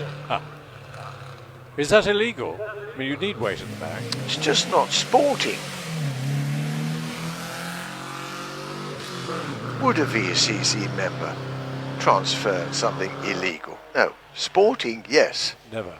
55.83 for the Riley. Michael New in a Riley 12.4, 1500cc.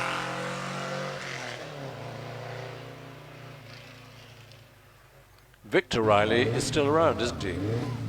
Yes, we interviewed him, or he came to one of our awards a couple of years ago. Lives in Herefordshire, and I've invited him back here for an evening at the club later on in the year. Great speaker, great fun. His father married his mother in 1934 after watching her compete at Le Mans, and he thought, there's a wife I'd like to marry, and she competed and he married her. And young Riley was born in 1936, and his mum was never able to drive or race again, although understandably she used to go across to Bourne occasionally to just try out the ERA occasionally. Quite right. Interestingly, David Saxel and Michael New, number 186 and 187, have done exactly the same time to the nearest hundredth of a second, 55.83. Here's David Morley, another Riley special.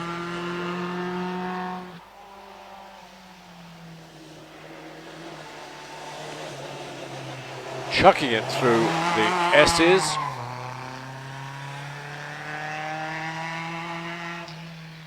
And he's followed by a really interesting car we'll have a look at in a second. It's the Wolseley Aries Special, Wolseley, with the 1400cc Wolseley engine and a rather interesting body. David Morley, good time of 52.4. And we've got a shared Austin 7 just taking off from line. Interesting radiator grille. I think has seen contact with a few birds in the past.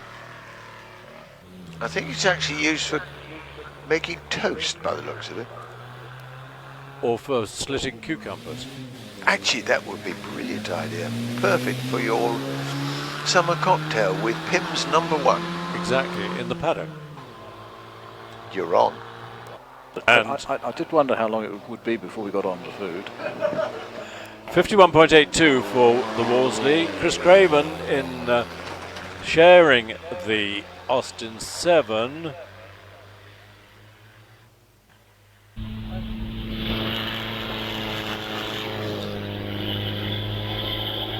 And he's sharing it with Joe Blakeney Edwards. Followed by Dennis Bingham in a Riley Falcon special. I think the Falcon was quite an upmarket saloon car. Yes, indeed. Quite good performance. 1.5 litre, of course. It had some rather nice. I think the gear box had some rather better ratios than standard, which enabled it to go pretty well. Here's Claire Fennel Williams in the toy, which we saw a bit earlier on, doing a very rapid climb, and she's followed by Colin Wolstenholme in the Riley Racing MPH. I haven't been really talking about, we've got a speed trap at Bridge, and we're showing the speeds through Bridge. Colin did a 54 miles an hour. Of course, by that time, people are braking hard for the right-hander at Orchard, so tend not to go through that speed trap as quickly as they will do on the long course. Claire in toy has finished with a 62.91. Colin Wolstenholme is finished with a very good time in the Riley Racing of 49.33, followed by Tim Stamper in the Brooklands replica going round Orchard, having been through the Bridge speed trap at 44. That must be Greg Larigo coming with the Riley Special. It is indeed, which will be a quick run. Let's have a look at what his handicap is, 45.5.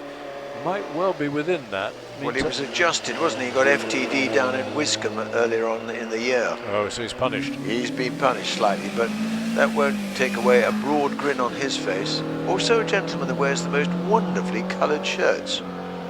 I think his success at Wiscombe, I wouldn't want to take it away from him, but he did make an astute choice as to when to run. I think he was able to run in the dry where the weather was inclement for everybody else. Let's put it that way.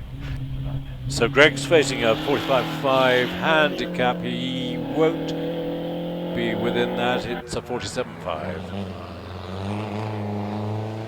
He's followed by this Riley Special, William Butler, another shared car, sharing it with John Butler, the Riley Special, and he will be followed by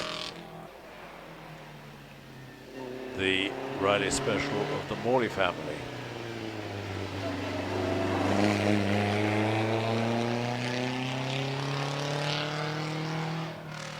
Being driven by Andrew Oliver.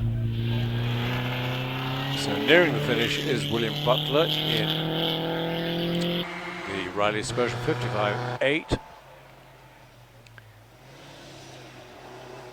It would still suggest that Greg in that first run is actually leading the class in that 47.52. The nearest then is 49.33, which is Colin Wolstenholme. Is 47.52 our fastest time, quickest, best time so far today? I think it is. I think it is, actually. I mean, actually, James Baxter in the Frazer Nash Tourer has got the 47.94 for the vintage, and the general is John Mowat back in a Morgan Riley, which is 44.11 back in 1996. Very early records, 95 and 96, so they haven't been touched or smudged out ever since. Bear in mind that the record for the short course, vintage short course, is 39.68. So that is a wow. That's going to take some beating, isn't it? It won't halve. Presumably that is a Baxter or a Nick Topless, isn't it? Or a Mac Hulbert. I think it's a Baxter. I'm rapidly trying to turn the program with one hand and operate the microphone with the other. So was that Baxter in the Norris? I seem to remember being there when he did it. Here we are. James Baxter, 39.68, 2015. ER-R4A. Oh, it's in the RA. Yep. I was wrong. Yep. Okay. Yep. Where are we? 286. Roy Tubby, time 57.52. Andrew Oliver, 7.89. Time 54.83. We are watching Ian Smith, who's finished with a 58.23, and on the hill in the S's is Jane Tomlinson in a very attractive 1250 Elvis. You see the similarity to that the Bentley body that we were commenting on a bit earlier. Paul Tunnicliffe, our great leader of the VSCC, Paul in the Frazer Nash Colmore. Should we not trumpet him as he arrives on the line? Well, you're too late because he's in the S's. Oh, well, he won't hear anyway, but his wife will, and the rest of the members of the VSCC will. And the interesting engine in this car, this has got the straight six AC engine that first appeared in 1919 and went on even powering the AC Ace into the mid-60s. Very long-lived engine and quite powerful and neat, smooth engine. Paul records a 60.34. Here's William Irving in another pretty Elvis 1250, much modified and with a supercharger poking out the front. So this will be quick. Facing a handicap of 57 seconds. And he's going to beat it by quite a margin, 53.66. He's followed by Charlie McAvoy in this very attractive F-Type Magna MG Special. His great uncle, McAvoy, made a number of MG-based specials pre-war, one of which my brother bought, Supercharged Wolseley engine, I think, and then was rather disappointed to find it had a cracked block. Barbara Lerigo off the line in the Riley Special.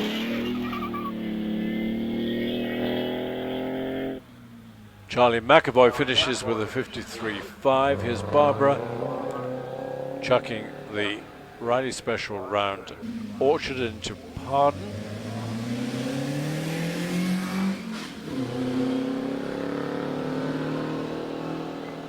just a little dab of the brake just at the approach to Pardon, just a little whiff of the right foot in the middle pedal.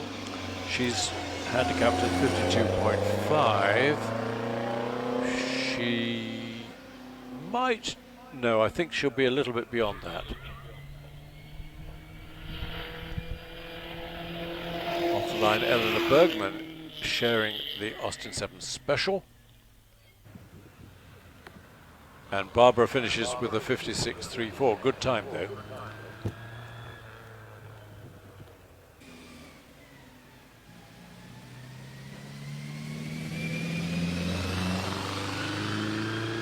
Listening to those gunshots, we're not a few days away from the glorious 12th, are we not?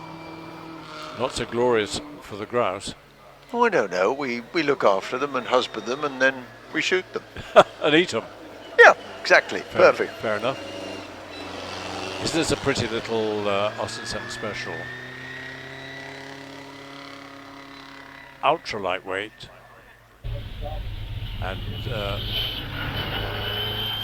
well, driven by Eleanor, it'll be in the low 60s. And on the line is, no, here's Jane Corner in the S's in the Lagonda Rapier with a very lightweight body, and it's supercharged, so the Rapier engine supercharged, producing, I would say, what, 120 horses, something like that? Sounds about right, yep. Time for Eleanor Bergman in the Austin 768.28. Jane Cornet's finished with a 55.28. And here is Jeff Edwards in a much modified and supercharged Elvis Silver Eagle, lowered chassis, big blower out of the left-hand side of the bonnet with an SU carburetor attached to it.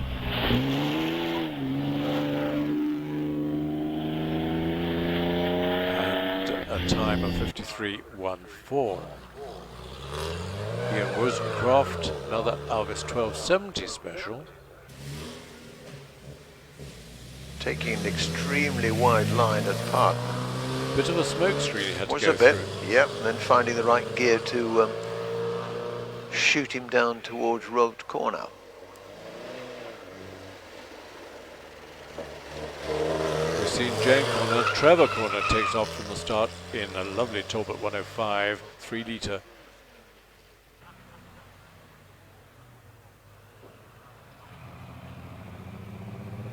Here it is on the screen, going through and up into Pardon. Geoffrey Edwards. It's Anthony Blythe's book, isn't it? That is the It's the Bible on. it's the absolute Bible. I bought it some years ago. Wonderful stories, particularly about the Alpine rallies that they explored and won so well. Here is Trevor Corner. Meanwhile, time for Geoffrey Edwards, 53.14, for Ian Wozencroft, 53.62. Haven't really had a good chance to look at this lovely Talbot 105 of Trevor Corner because he's finished with a 57.72, but we can have a good look at the TT replica Nash of Ian Roach.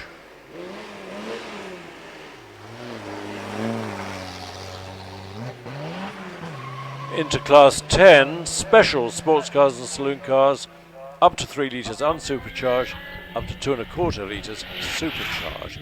In Roach, in the Frazer Nash TT replica. And this, when we see it again, it's got the engine, oh, he's finished, out of a BMW 319, rather like the little saloon car we saw earlier. This is our first year that you and I, Christopher, have the full screen enabling us to look at the car from start to finish, and my golly, hasn't it made a difference to us? It has. Have you got a screen up there in the commentary box? No, we haven't afforded one up here as yet. That'll be the next thing. Well, I have a very short-sighted colleague working with me, so he can't actually see the numbers coming round, so a screen would be very useful for him, I believe. Roy Newton has finished with the MG with its MG with a J2 with a Riley engine, and on the line is Jack Perpiet in the Wolseley Hornet Special. Wolseley Hornet. Wolseley, quite rare to make sports car, but the Hornet was a great success with its little 1172 engine.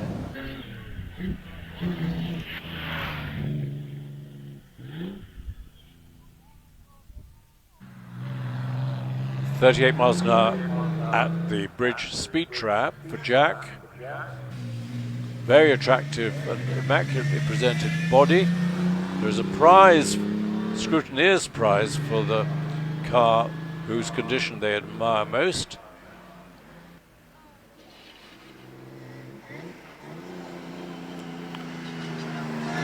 Isn't that's very attractive, that Wolseley Hornet Special of Jack Peppiatt, and it's quick enough too. He's just round semicircle. He's followed by Steve McAvoy, sharing the F-Type Magna Special with his dad.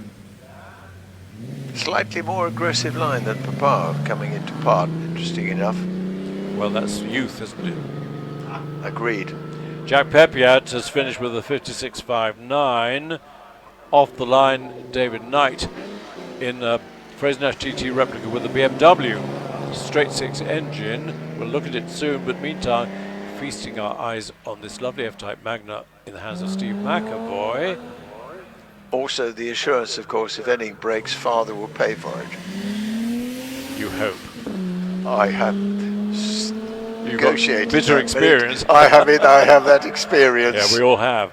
Here's David Knight in this BMW-powered Frazer Nash engine that went on, of course, to be the Bristol engine, 2-litre Bristol engine post-war, powering all sorts of cars, including Frazer Nash's, of which I had one, Targa Florio.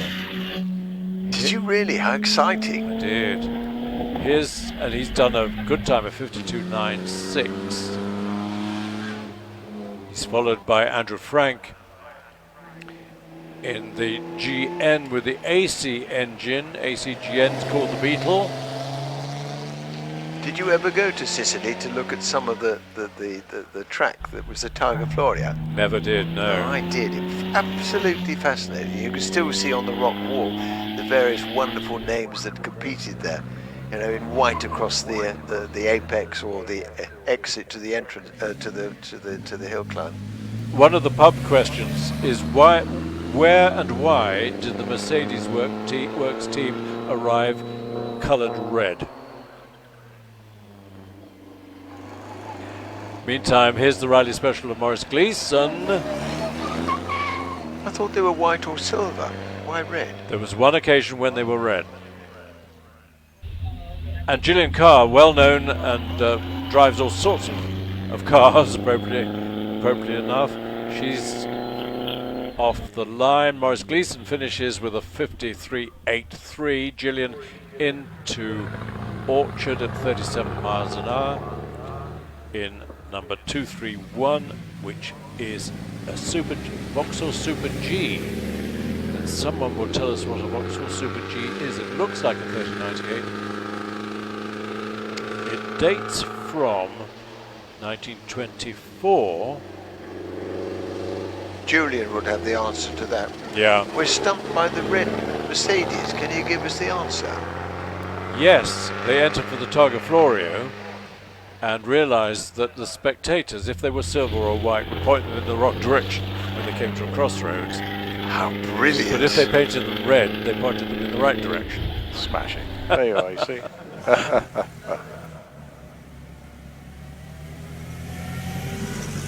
So I think Gillian's finished with a 61.53. Here's Anthony Galliers Pratt in a Bentley 3/4 litre. Well, I think it's 3/4.5 because it's got a 4.5 litre engine in a 3 litre chassis, which makes it a good, more relaxed touring car. Just hope they've kept the 3 litre engine on a plinth in the dining room. He's nearing the finish. Or sold it to their pension fund. Yeah, 61 seconds exactly for Anthony Galliers Platt. Here's Rebecca Smith in a Morris Ford. which I guess is a Morris chassis with a Ford engine, but it's a 3-litre engine. I'm a bit stumped. I haven't done enough paddock research, but anyway, it's quick. 52.66 for Rebecca. Another shared car, the TT replica, in the hands of Kate Burke.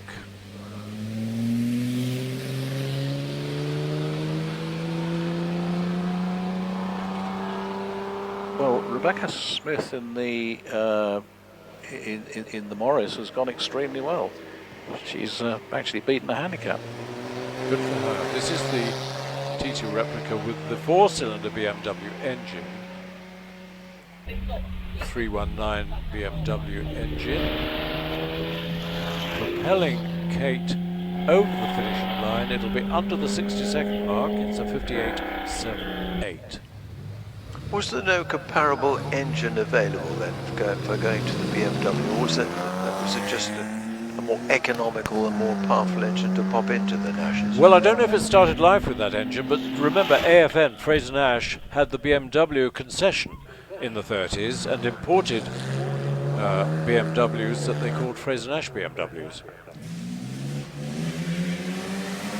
Here's the Elvis Firefly Special, 3.5 litre straight 6 Elvis engine, similar to the engine that we'll see in the Norris Special later on.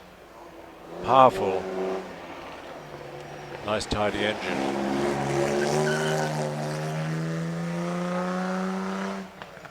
And Trevor, his handicap is a 51.5, 51.5. GN Special in the hands of Robert Moore, hurls it round, orcharded into Harden. Wide front track, narrow rear track. Good time by Trevor Hurst in the Elvis of 49.91. Let's see what Robert Moore can do. His handicap is 51.5. And I think he might just nip under it. No, I think it'll be fractionally over. Just about on handicap, 51.5 in the GN Special. Here's Gregor Fiskin, great dealer in exotic cars. He'll sell you the Squire. He's got a lovely parade of cars in his stand on the car park. He races this at Goodwood. I have a feeling it was the first car that Gregor ever raced. Lent it by the owner and acquired it later on. 50 points. And appropriately, he's bought a 36 Bugatti Type 57C, which is with a James Young body, which you can see as you go over the bridge on the right-hand side. It's lovely, isn't it? Yeah, last presented here back in 1955. The current owner is a crown prince of somewhere elsewhere. And the Gentry engine has been, or the engine has just been looked at by Gentry. So part with your cash, you can go home with a very, very, very smart Bugatti. Nothing beats the sight and sound of the vintage paddock, says the VSCC, and they're absolutely right. Gregor, his time was a 50.7 against a handicap of 51. So he's inside his handicap. Good run by Gregor. Do go and look at the glorious cars that he's got on display, all of which are for sale. And if you've got just over £1 million, maybe 1.5, you can get a very rare Squire, absolutely immaculate, which Gregor tells me has been the engine has been well sorted. Yes, they fired it up on Friday to drive it to where it's now sitting in the paddock, and I must admit, the most glorious whiff of, not TLC, but Castellar. Correct. Here's Mike Littlewood with the Bentley with the 4.5 litre engine, very lightweight body, one of the quickest vintage Bentleys around.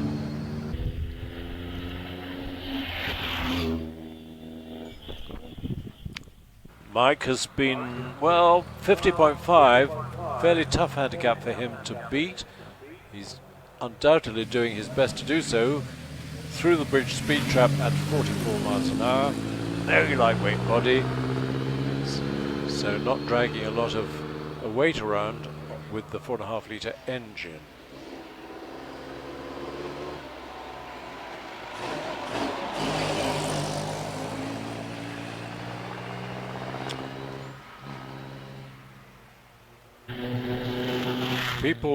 People talk admiringly of the Blower Bentley, but W.A. Bentley was very disapproving, and the Blower Bentley never won Le Mans. But it did come second in the French Grand Prix of 1930. Fancy entering your Bentley for a Grand Prix in France. This is Rob Hubbard in the Vauxhall H-Type 3098. You mean the French were slightly affronted by an English car competing in France? Yes, Mr. Bugatti said these are the fastest lorries in the world. Rob finishes with a time of 53.73. Mike Littlewood preceding him 55.61. Paul Weston on his way in the AC powered Frazer Nash replica, TT replica. Was that Mrs. Corley going up in Piglet? I have a feeling it was, sashaying her way through Pardon. Yeah, I think so. Yep. We had some difficulty yesterday in recognising whether it was Mrs. Corley or Dougal, and I did suggest to our two commentating colleagues of yesterday that if you looked further into the cockpit, if you saw the large expansive stomach, you knew it was Dougal, and it most certainly wasn't Mrs. Corley. I don't think it's either. It's Andrew Briggs in the Riley Special. So the Corley family will be descending on you with pickaxe handles very shortly. I'll have tyres put around me. So Andrew Briggs sharing the Riley Special, rounding semicircle, to be followed by Matthew Roberts. He's sharing the Morris Ford we saw just now. Andrew, 56.3 in the Riley Special. Here's the Morris Ford, nice concoction. With its 3 litre, wouldn't be a Ford A-Type, because that would be 3.3.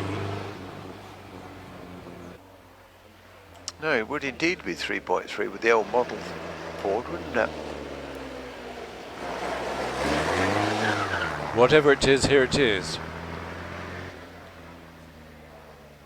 We're seeing just a little bit of spitting up here in the top box, I'm afraid. A couple of umbrellas are going up, a couple of people now putting their hoods up. Morris Ford, Matthew Roberts, 51.55. Nicola Quatermain in this lovely 3098 Special, the Quatermain Special, I think constructed by father or father-in-law, I'm not sure which. But it's been in the Quatermain family for many, many years. And she drives it with a certain brio.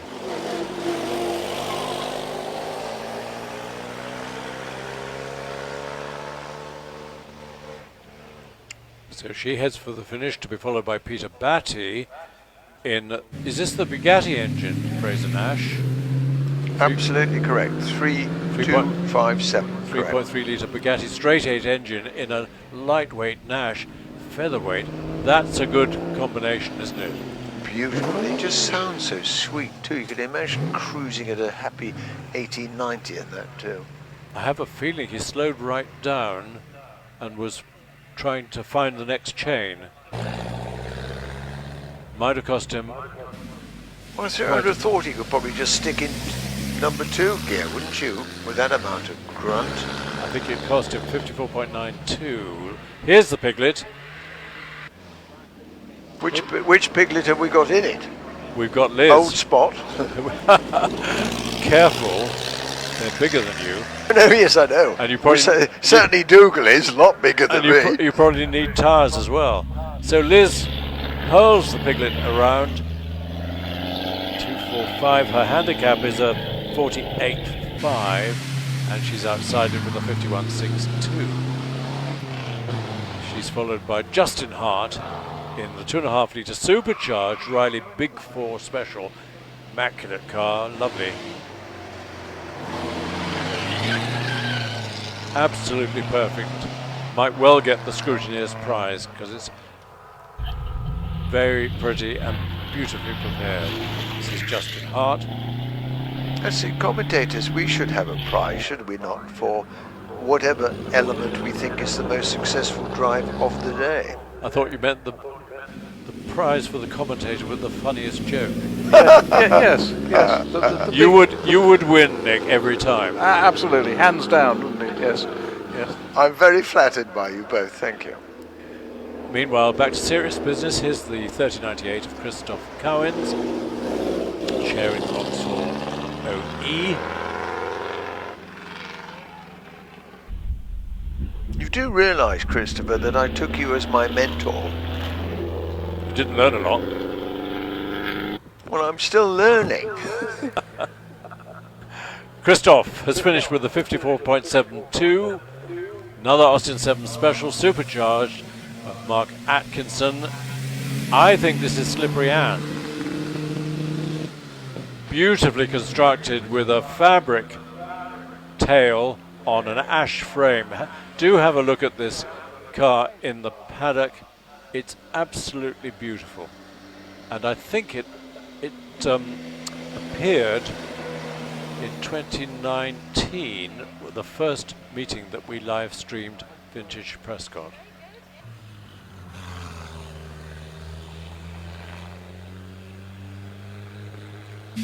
He's followed by George Scoley into Pardon in the Ulster. I could do with an Ulster fry. Have you ever had an Ulster fry? It's about 1 million calories, I think. It's a breakfast they give you in Northern Ireland. You mean you have Guinness and champagne as your drink? Yes, according to taste. Actually, it's a really good Sunday drink in the summer. 60% Guinness and the remainder a very good champagne. It's black velvet. Absolutely correct. I think it's disgusting. How many Pims were produced? Do you remember? Where? No. How many cocktails out of Pims? Oh, I don't know. 1, 2, 3 and 4. But nowadays you can only get Pims number 1, which I think is the gin-based one. Look at the Adro Special. I'm ashamed to say I know nothing about it except it's got a 4.5V twin. It looks really interesting.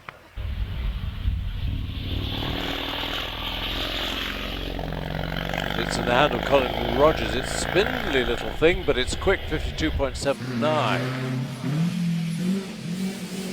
Here's the Monoposto MGPA of James Burmester.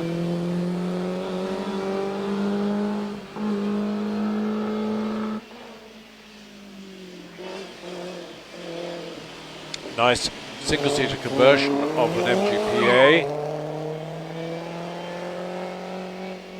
which was the successor to the J2 Austin Midget. He's nearly finished, but he's followed by Matthew Blake in this lovely ammo car, a real supercharged 1100cc racing ammo car, the sort that ammo car raced in voiturette racing. Isn't it absolutely superb? It's wonderful. Really nice. We've got a time for James Burmester of 51.95. That was in the MGPA Monoposto, the nice green one.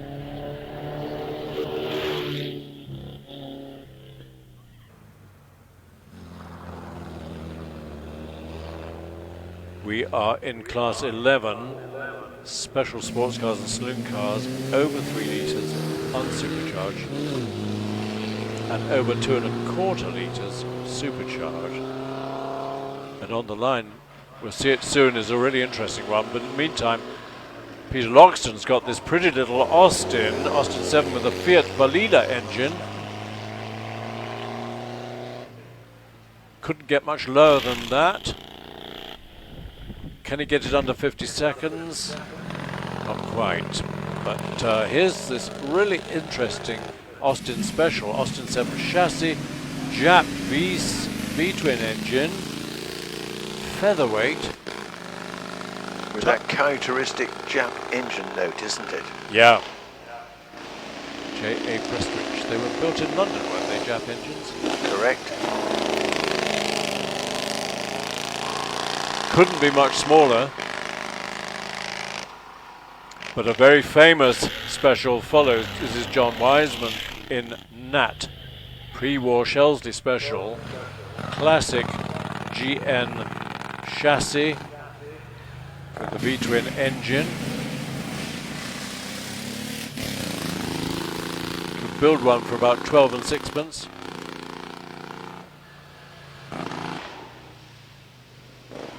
Been reading John Bolster's book, Specials book. He needed a new engine for Bloody Mary. He went out and bought one for 12 shillings.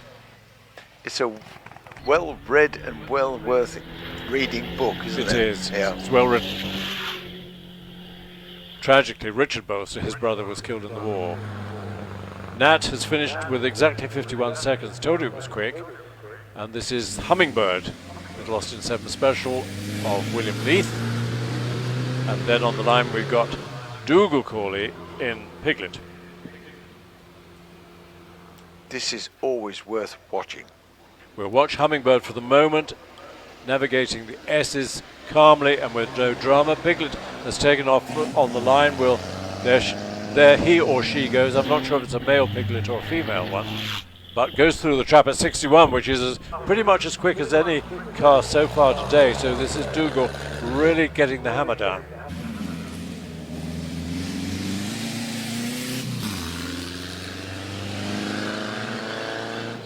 Chucks it in through the S's. Let's see how he gets on. Nice line through the S's. Hangs the tail out a bit. 3.3 litre Ford engine out of a Model A.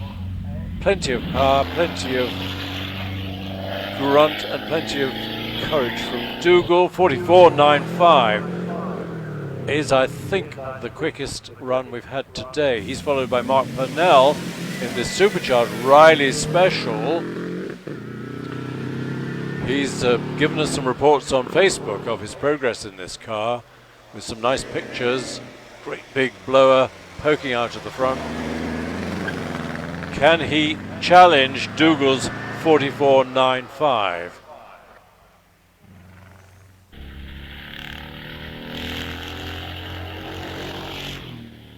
And he's followed by Granny.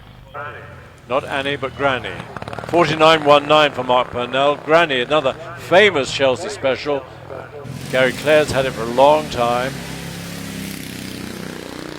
Classic recipe, but I think this time with, is it Morgan front suspension? Sliding pillar Morgan front suspension. Looks like it. Big V twin. So I think this was about not 12 and sixpence, but 15 shillings worth. And Granny heads for the finish. Followed by Wasp. Granny's handicap was 46.5. Gary does a 49.23. Wasp. There are 4 Wasps, I asked Winston last night. This is Wasp number 2. The third Wasp is a little 500cc. And he scratched his brain to have an inclination of what the fourth one, because you commentated on them when you went to Shadow Inc. I did, and this one they were all built by Jack Moore, and he tried all sorts of different engines in them.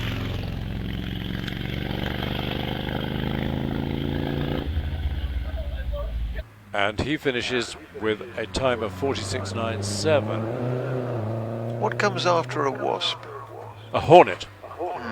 Yeah, we had one here in the commentary yesterday afternoon. Was it a Wolseley? I love it. No, but it was kin big from the pictures on Facebook. Certainly, I hadn't realised how big it actually was. A quick glimpse of James Surridge in the Riley, but hold on to your hats because Andrew Smith in the Nürburg, Frazer Nash might well challenge for fastest time. Winston Tiegler at 46.27, 46.97. Watch Andrew. Sure if his dad is still competing. He gave up racing a couple of years ago, but he promised to still continue with hill climbs.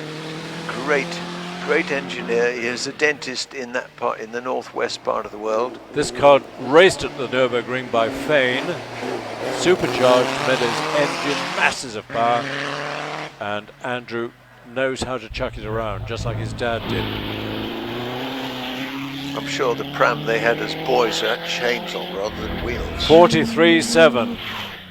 Followed by Ben Fiddler in AGM1, the ERA, 1.5 litre ERA. A lot of them have been bored out to 2 litres nowadays, but Ben says the 1.5 is not much slower than the 2 litre. It just loses out of slow corners, but it's a lighter engine, so the handling is even neater than the 2 litres. This has got the solid front axle, the original ERA solid front axle, whereas R4D, which we'll soon see, tail hanging out nicely, proper ERA style, and Ben does a 44.76.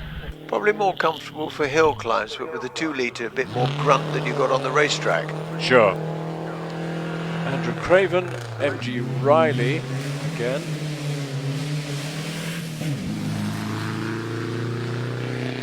MG chassis Riley engine, 1.5 litres. What was Ben Fiddler's time? 44.76, and R4D is coming to the line. But let's watch the MG Riley, the hands of Andrew Craven. But Nick Topless brings R4D, but the most famous ERA of all, maybe the most famous vintage racer of all, 51.26. R4D, the works ERA, progressively developed, huge. One time it had a huge Zolla supercharger between the driver's knees. Now it's still got a supercharger there, but it's no longer the Zolla. You could follow the wonderful history of that in the Mac Hulbert book that came out a couple of years ago. Mac's here today in one of his Elvises, isn't he? If you're strong enough to lift it. The book. the book, I mean. Yeah, no, it is a big book. It is a big book. Now then, is our record under threat? Remember, it's a 39.68. What can Nick do in R4D? He's raced it, he's hill climbed it, he's very used to the car, and particularly used to ERA driving. What a glorious sound. How much power does it produce? 300 horses?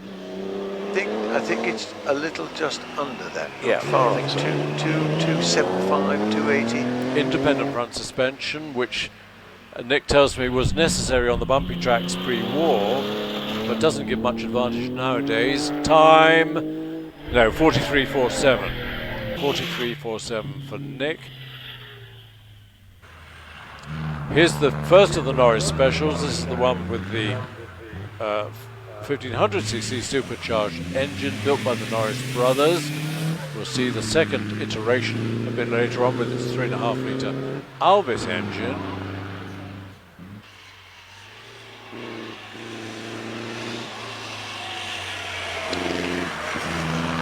GN chassis, chain drive.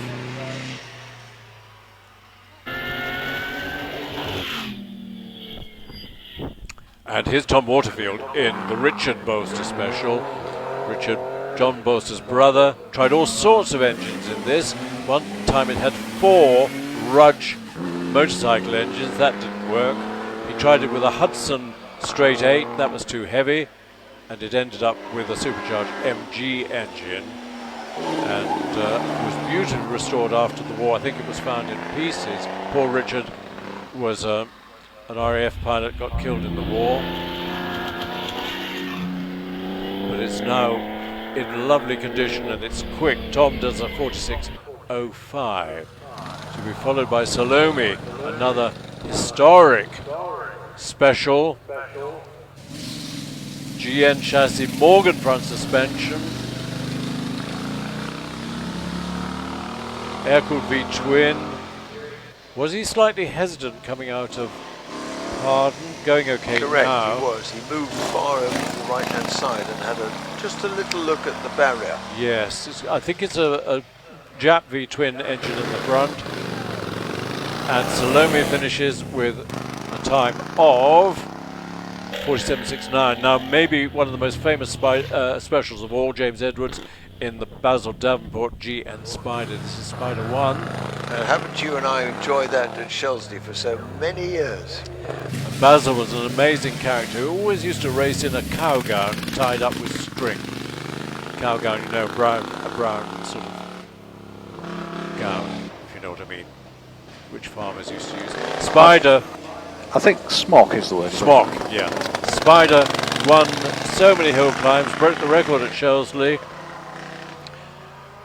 When Hans Stuck brought the Works Auto Union to Shelsley in 1936, he was very much challenged to the fastest time of day by Spider. James finished with a 49.57. Mike James follows him with the Riley 12.4.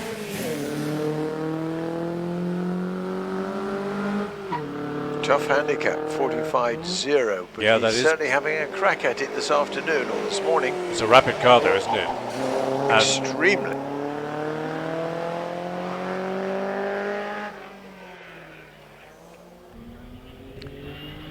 Can he get it under 45? We're watching the clock and we're watching Tom Hardman at the same time. Yes, 44.81. Now then, the Bellevue Special, described in detail on the back of your program because it's for sale. Built by Wilkie Wilkinson for the Evans family at the Bellevue garage. You could rent this car pre-war to race at Brooklands. Wilkie put the offset single-seater body onto it, and if you buy this car you're guaranteed an entry for Goodwood Revival, and you'll be duffing up the ERAs because it's a very rapid car. Tom, 44.61.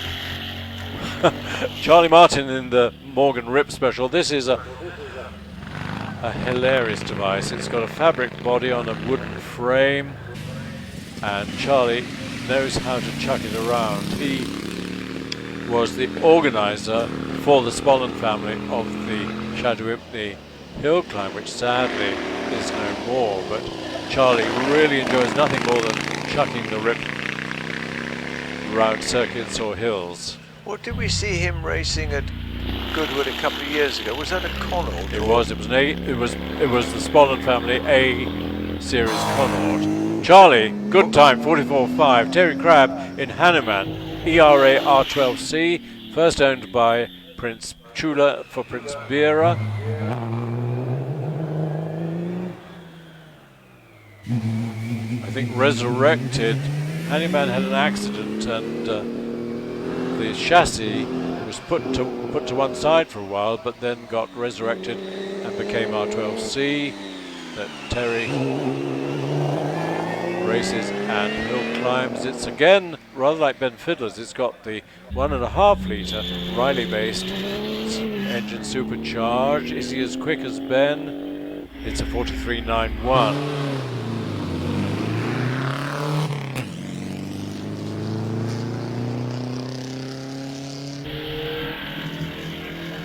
We come on to shared cars. Ben Craven. Yes, he has. He was 43.91 and Fiddler was 44.76. So it's an ERA battle. And what was Nick Topless? I've lost his time. 43.47. Right, they're evenly matched, aren't they? Give them a good lunch and we'll have a competition this afternoon. Yeah, we will. Here's Benjamin Craven hurling the MG Riley. Neat little car with its 1500cc engine. Will be thrilled if he can be under 50, but he can't. It's a 52.78. We could, of course, all be surprised by young James Crabb in father's ERA R12C, putting the cat amongst the pigeons. We're into class 10, special sports cars and saloon cars, up to 3 litres unsupercharged, up to 2.25 supercharged. This is the very early Austin 12.4 special of Rob Lewis, dating from 1928. It looks much earlier than that. Interesting bodywork with that streamlined tail with a brass cap on the end of it. and he's followed by Richard Archbell in Rabelrow. We'll look at Rabelrow in a second. This was the GN chassis with an AC engine built by Mr. Oliver, and Rabelrow is his name backwards. 12.4 special Rob Lewis, 69.23. Rabelrow will be considerably quicker than that. Powerful straight 6 2-litre AC engine. Classic AC GN concoction, but beautifully built by Oliver. And it's in the 40s with a 47.6 for Richard. Another member of the Collings family on the line. This is Craig in their lovely Delage GR70 Tourer. But he's retreated from the line to make way for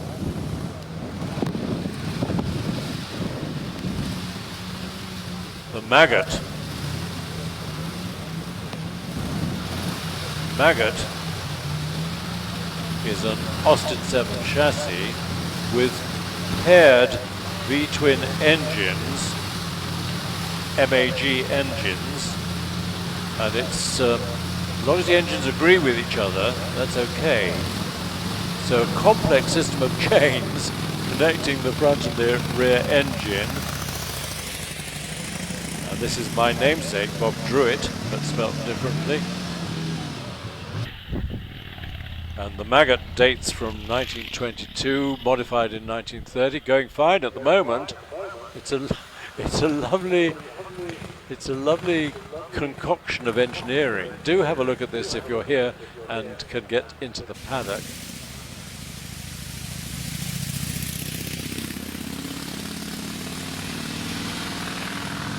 And we're torn between the Maggot in the S's and a lovely car on the line, which we'll see very shortly.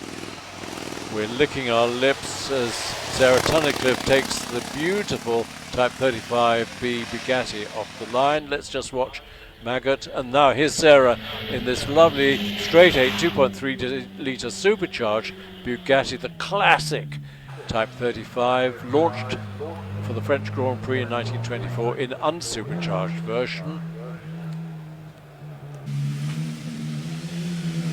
And really, it was a production racing car built in large numbers by Bugatti, straight 8 engine with roller bearings.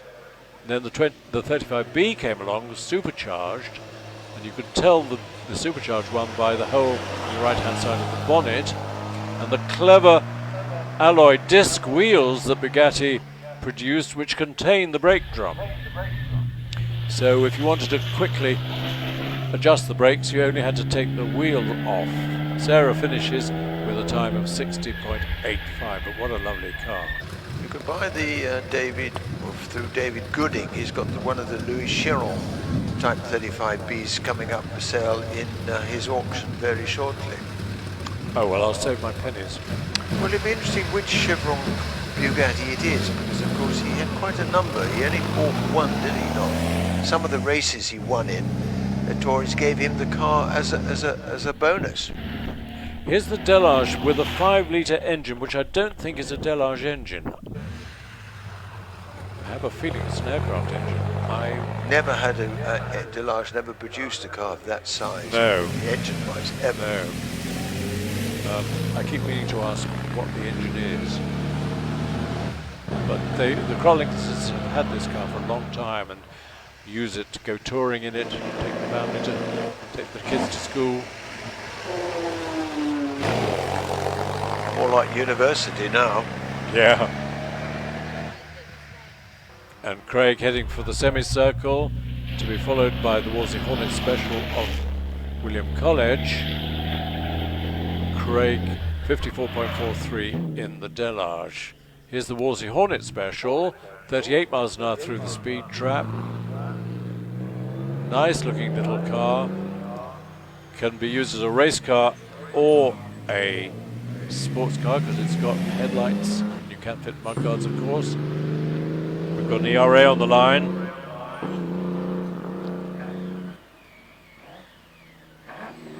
Yeah, between 2012 and 2019, apart from one bash with an O'Reilly, a big one, an Alta, it's all been ERAs. The last time we had a Bugatti FTD here was back in 2004, Type 51.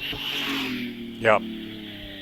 Here's, well, we've seen the Wolseley Hornet Special. Now we've got James Crabb showing with Terry, ERA R12C, Handyman. Remus, Romulus, Handyman with the 3 ERAs that Chula had for his cousin Prince Beera, and Romulus now sits in the Royal Palace in Bangkok, never to move again, which is such a shame. Let's keep an eye on James's time. He's looking for a 42. I don't think it will be. It's a 44.62. He's followed by Tony Seba in this Wolseley Hornet Special, which is a rapid car. Can he get into the low 40s? They are really something special from the Seba family, aren't they? Both in racing, hill climbing. They've really brought beautiful little jewels of horses to the forefront. And they're quick as well. Oh, they are rapid. So, 40 seconds round semicircle, it'll be about a 44, I think. 45.29. Now then, Cognac. Julian Harrison has recently acquired Cognac.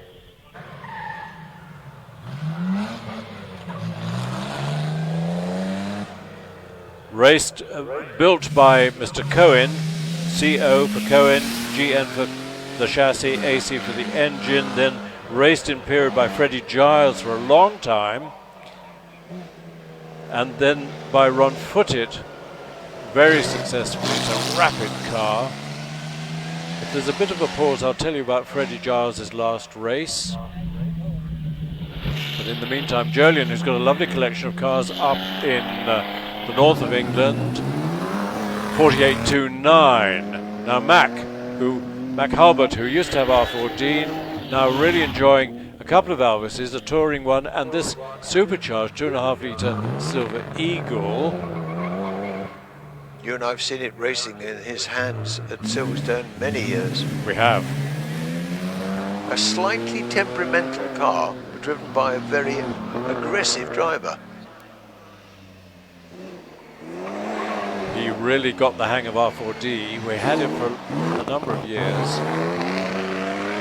But really enjoying this rapid Elvis, supercharged 2.6 litres. It'll be a 46 or 7, I guess, for Mac. Yeah, 47.92.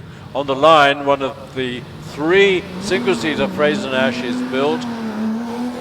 This one with a BMW engine would originally have had the Gauche engine, which was pretty temperamental, but now with the straight 6 BMW engine that evolved into the Bristol 2 litres. Bristol made it better than BMW because they had the advantage of more modern metallurgy. But Fane drove the works single-seater to many successes both on the circuits and on hill climbs, and there's a memorial to him, a memorial seat to Fane at Chesley Walsh. Ed Burgess leaves the line in the twin-cam Bugatti Type 51. We saw the Type 35. This is a similar chassis, similar engine, but with the twin-cam head inspired by the Miller American twin-cam Grand Prix car. And Ettore Bugatti and Miller were good friends. It wasn't a sort of spying job. But the Type 51 produces about 30 more horsepower than the Type 35. And for anoraks amongst us, we recognize the Type 51 by the 2 filler caps behind the driver. And that's a quick time by Ed, 43.18. That's up at ERA speeds. And it actually beats his handicap of 44 point dead. Robert Cobden brings the Riley Falcon Special into S's. There's a car on the line that needs a bit of explanation. We'll see it in a second. It's Ian Chain in Aston Martin Razorblade. This is the second ever Aston Martin built in 1913. and built to break records at Brooklands. It has the engine out of the 1912 Grand Prix car, very narrow 18-inch wide chassis and body, that's why it's called Razor Blade. They attempted the 100 miles in an hour record at Brooklands, but sadly the tyres kept coming off. And it's been in the chain family for a number of years, and it's received the commentator's curse because poor old Ian has brought it to a halt At Pardon. at the exit to Pardon. That's a shame. You were talking yesterday about the bonnet is hinged towards the driver. How does that work? No, I don't think so. Was I saying that? Yes, because it would you would assume that the driver that sits, then the bonnet is popped down and he's encapsulated within the whole. Oh, I beg your pardon. Yes, there is the body, the cockpit is hinged and goes up with the engine cover. I think that's what I meant. Right, understood. So the driver is very enclosed by the bodywork for extra aerodynamic advantage. What a shame. I hope Ian is able to fix it. The chain family also has the famous Halford special, and the engine in the Razor Blade was designed by Frank Halford, the great engineer. It's a very clever engine. Nick Walker, hi Prescottiers, bringing back happy memories watching in New Zealand. Well, what's the time in New Zealand? It's midnight. You're up late, Nick, but thanks very much for your message. Roel Joling, hope to visit this super event next year from the Netherlands. Well, Roel, we hope we do, and bring your bike.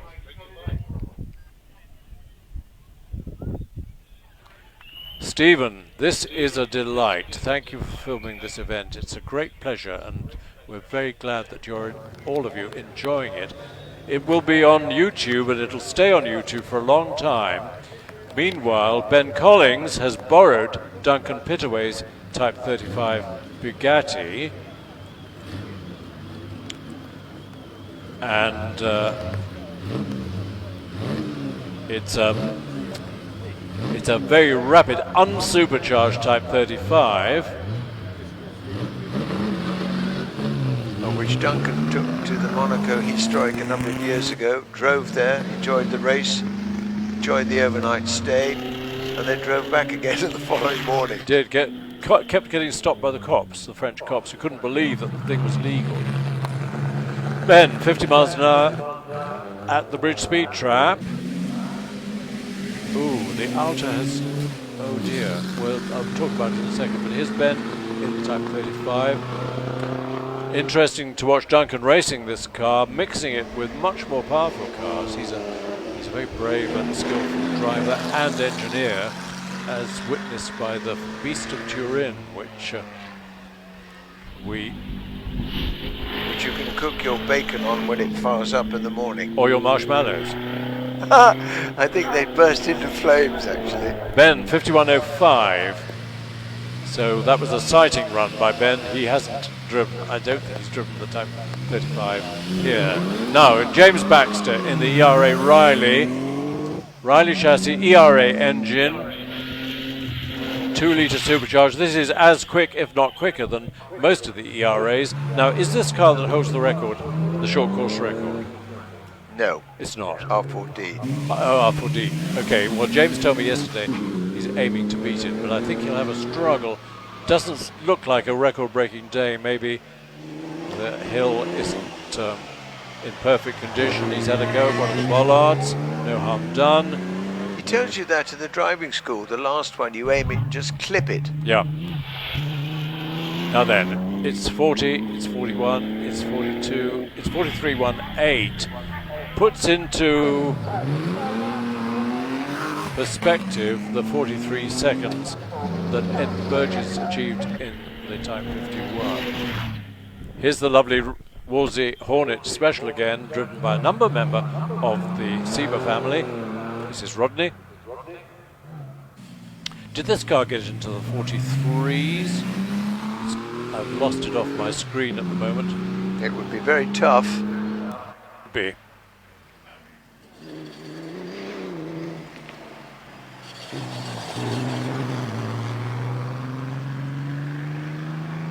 Are we going to see Baxter in the Alta, Ian Baxter that is, in the Alta, or is that pulled over to one side? It's been pulled back, and I have a horrible feeling it's exhibiting classic Alta unreliability. 4713 for Rodney in the Hornet. Here's the Ford MP Special. This is Rob Armstrong Wilson, 3.5 litre Ford engine, presumably built by a Mr. MP. Very Ford sounding engine, isn't it? I think it is. But whether it's a Model A engine, I don't know, but it's a neat special with a BARC badge on the front. Could be a B engine, 3136, because the cut-off point, I think, for A engines was 29, I think.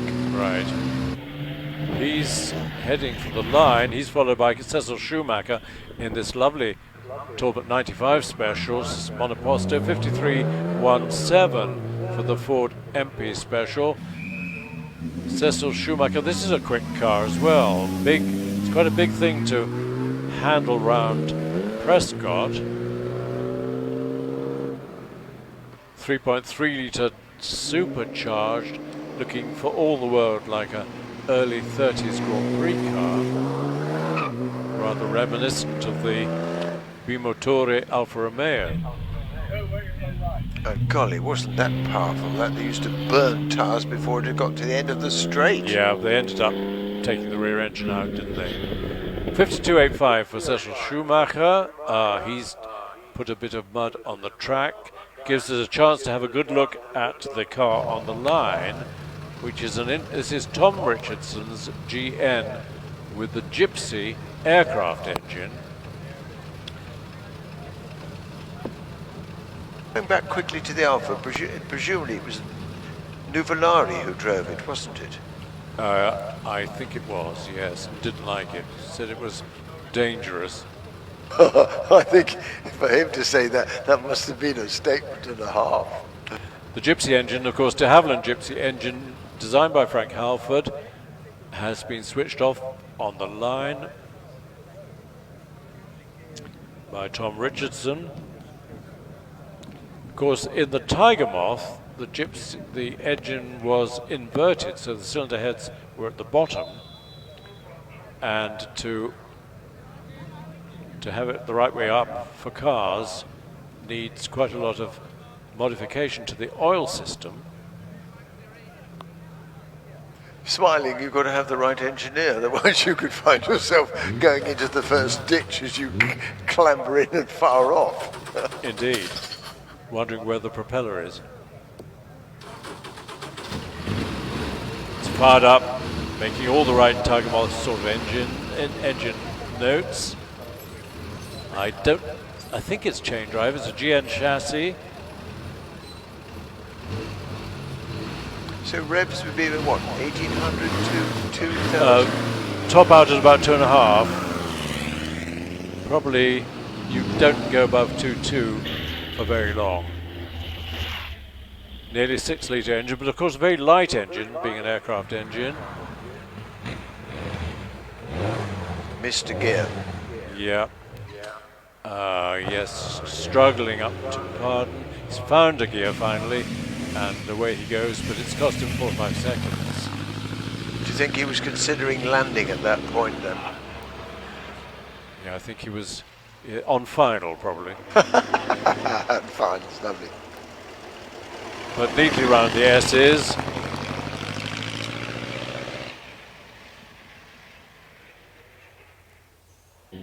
Heads for the finish. He's followed by Robin Toulouse, who was a director of Bentley Cars, but now is an independent consultant with all sorts of interesting projects on the go. But this is the Riley chassis, big Riley chassis, with the Manasco American aircraft engine.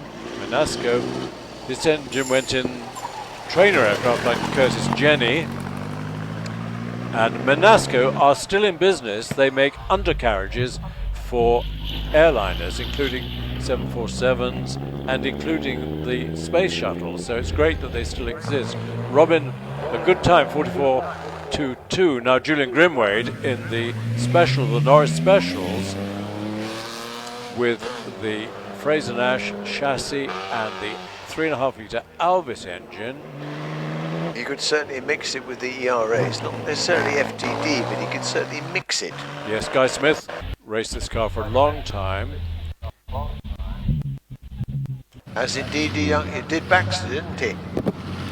Did he? I'm not sure. Yes, yes, he did. Oh, fine. He did very well in it. We've lost the camera and the time for... Oh, Julian has finished with the 43.33. There's a lot of people in the 43s. Mike Miles in the Type 75 Napier. This is a fantastic car. Napier, legendary manufacturer of cars, aircraft engines, boat engines. 31.32, they held the water record, didn't they, down in the, what was it called, the Cup? At the Royal Motor Yacht Club in Poole. Don't know. But look at this lovely Napier. I think built from a big Napier touring car.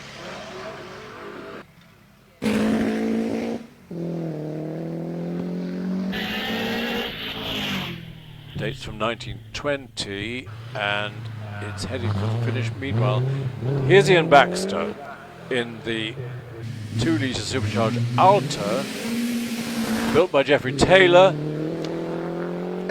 Abacassis. Correct.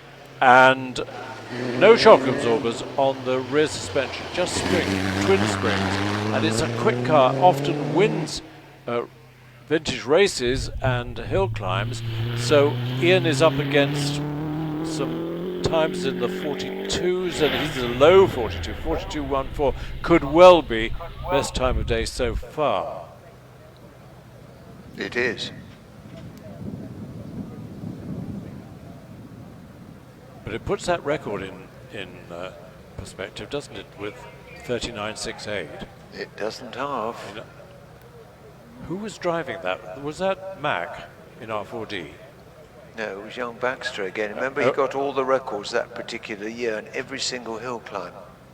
I mean, what a blue rand year. You mentioned the driving school here, didn't you? Yes, he's part of our teaching team. Yes. It's well worth doing if you're interested in taking up hill climbing. I think there are half a dozen Prescott driving schools in the year. You can't bring a racing car, but bring a road car. Helmets are provided, lunch is provided. It's great fun and great tuition. And I think we've got our last car in our pre-lunch runs on the grass near the start. It's number 293, which means... Yes, on the school we managed to give them roughly between 9 and 11 runs in the day, and then there's a brief at lunchtime and then a video in the afternoon with gentle criticism and marks out of 10 by the individual instructors. But let me just interrupt you, because on the line is this really interesting, amazing vehicle. It's Caliban, it's a GN, and it's got 2 aerial 4-square engines. In other words, it's got 8 cylinders, because it's got 2 motorcycle engines in tandem. They each have 4 cylinders. And do have a look at this car if you can get to the paddock, because the engineering is really interesting. This is Jay Dearling. You mean it's a Shakespearean experience? It really is. I'm thinking of the appropriate Shakespearean quote, but one doesn't come to mind at the moment. But 8 cylinders. How about Henry V? Once more onto the breach. Correct. Yeah. I haven't seen well, I think this car was at Vintage Chelsea a few weeks ago, but it's quite something. GN Aerial KN4, so it's got 4 Aerial KN engines, making 2 litres. You realise it's KN4 because numbers 1, 2 and 3 were destroyed. Yeah, they blew up. I know, it's sort of growing up. 56.83 brings our first runs, our morning runs, to a close. We're heading for lunchtime, but before we Can you give us a resume of the top five? My Right, computer skills won't manage that. Right, we can do that for you if Yes. that's of value. While you're working that out, we've got our lunch parade of Lancia Lambda cars.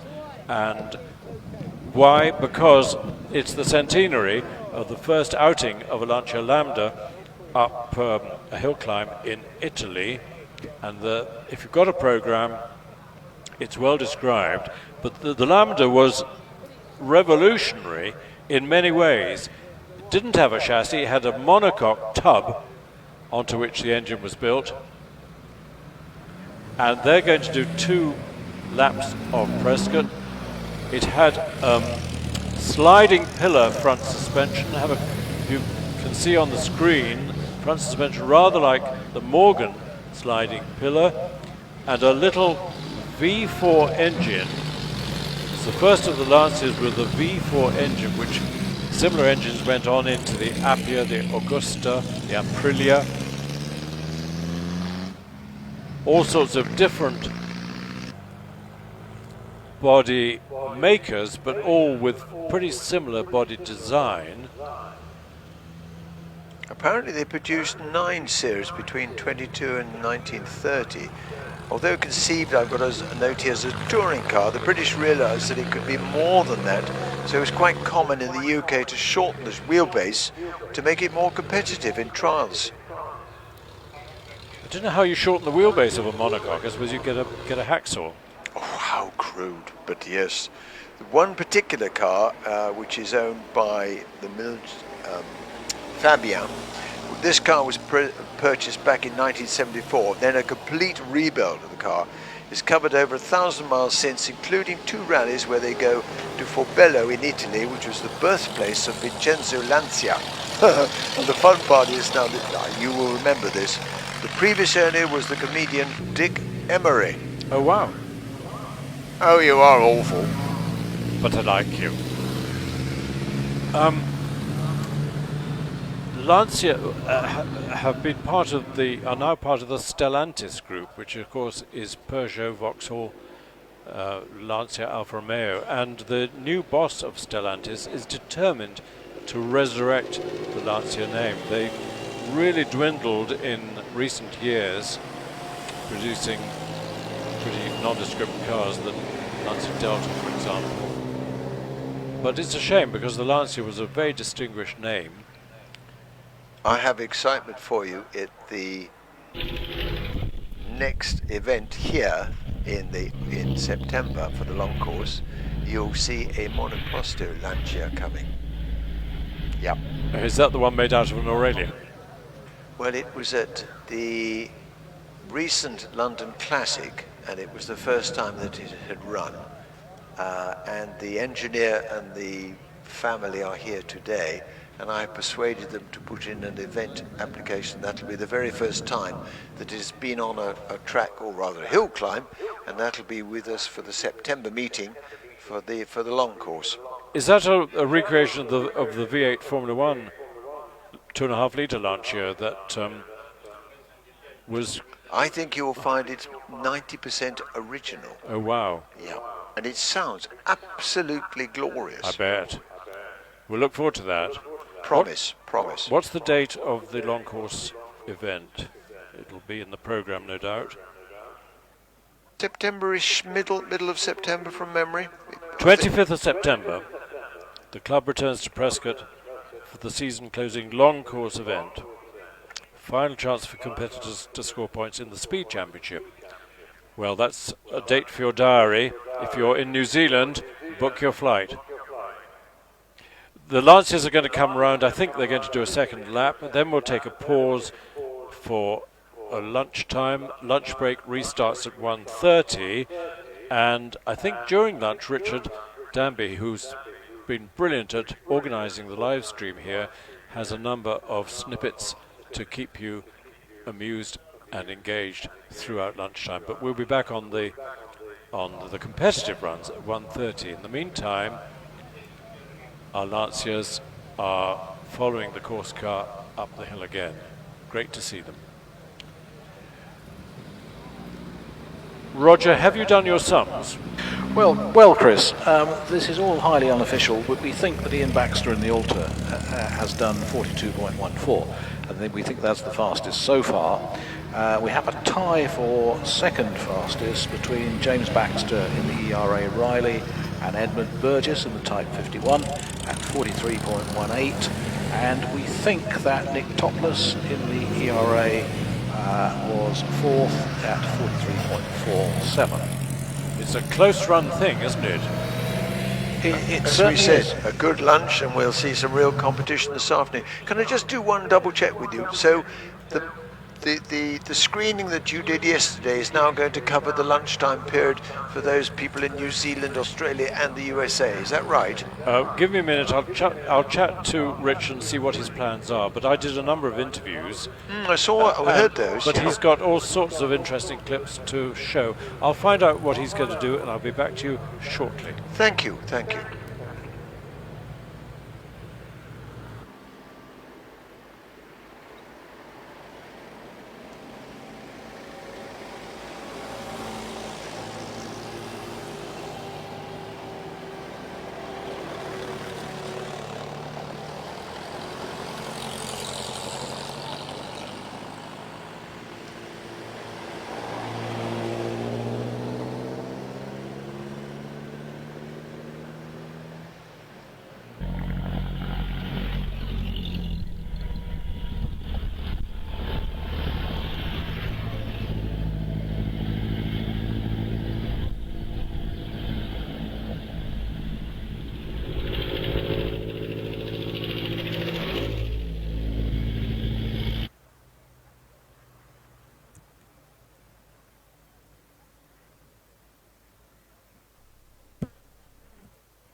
Yeah, Nick, we're going to, Rich is going to play all sorts of snippets during lunchtime. It may not be constant. There might be times when we just have a picture of Prescott, but there'll be enough to keep people amused during lunchtime. We kick off again, competition runs at 1:30, so a nice long lunch.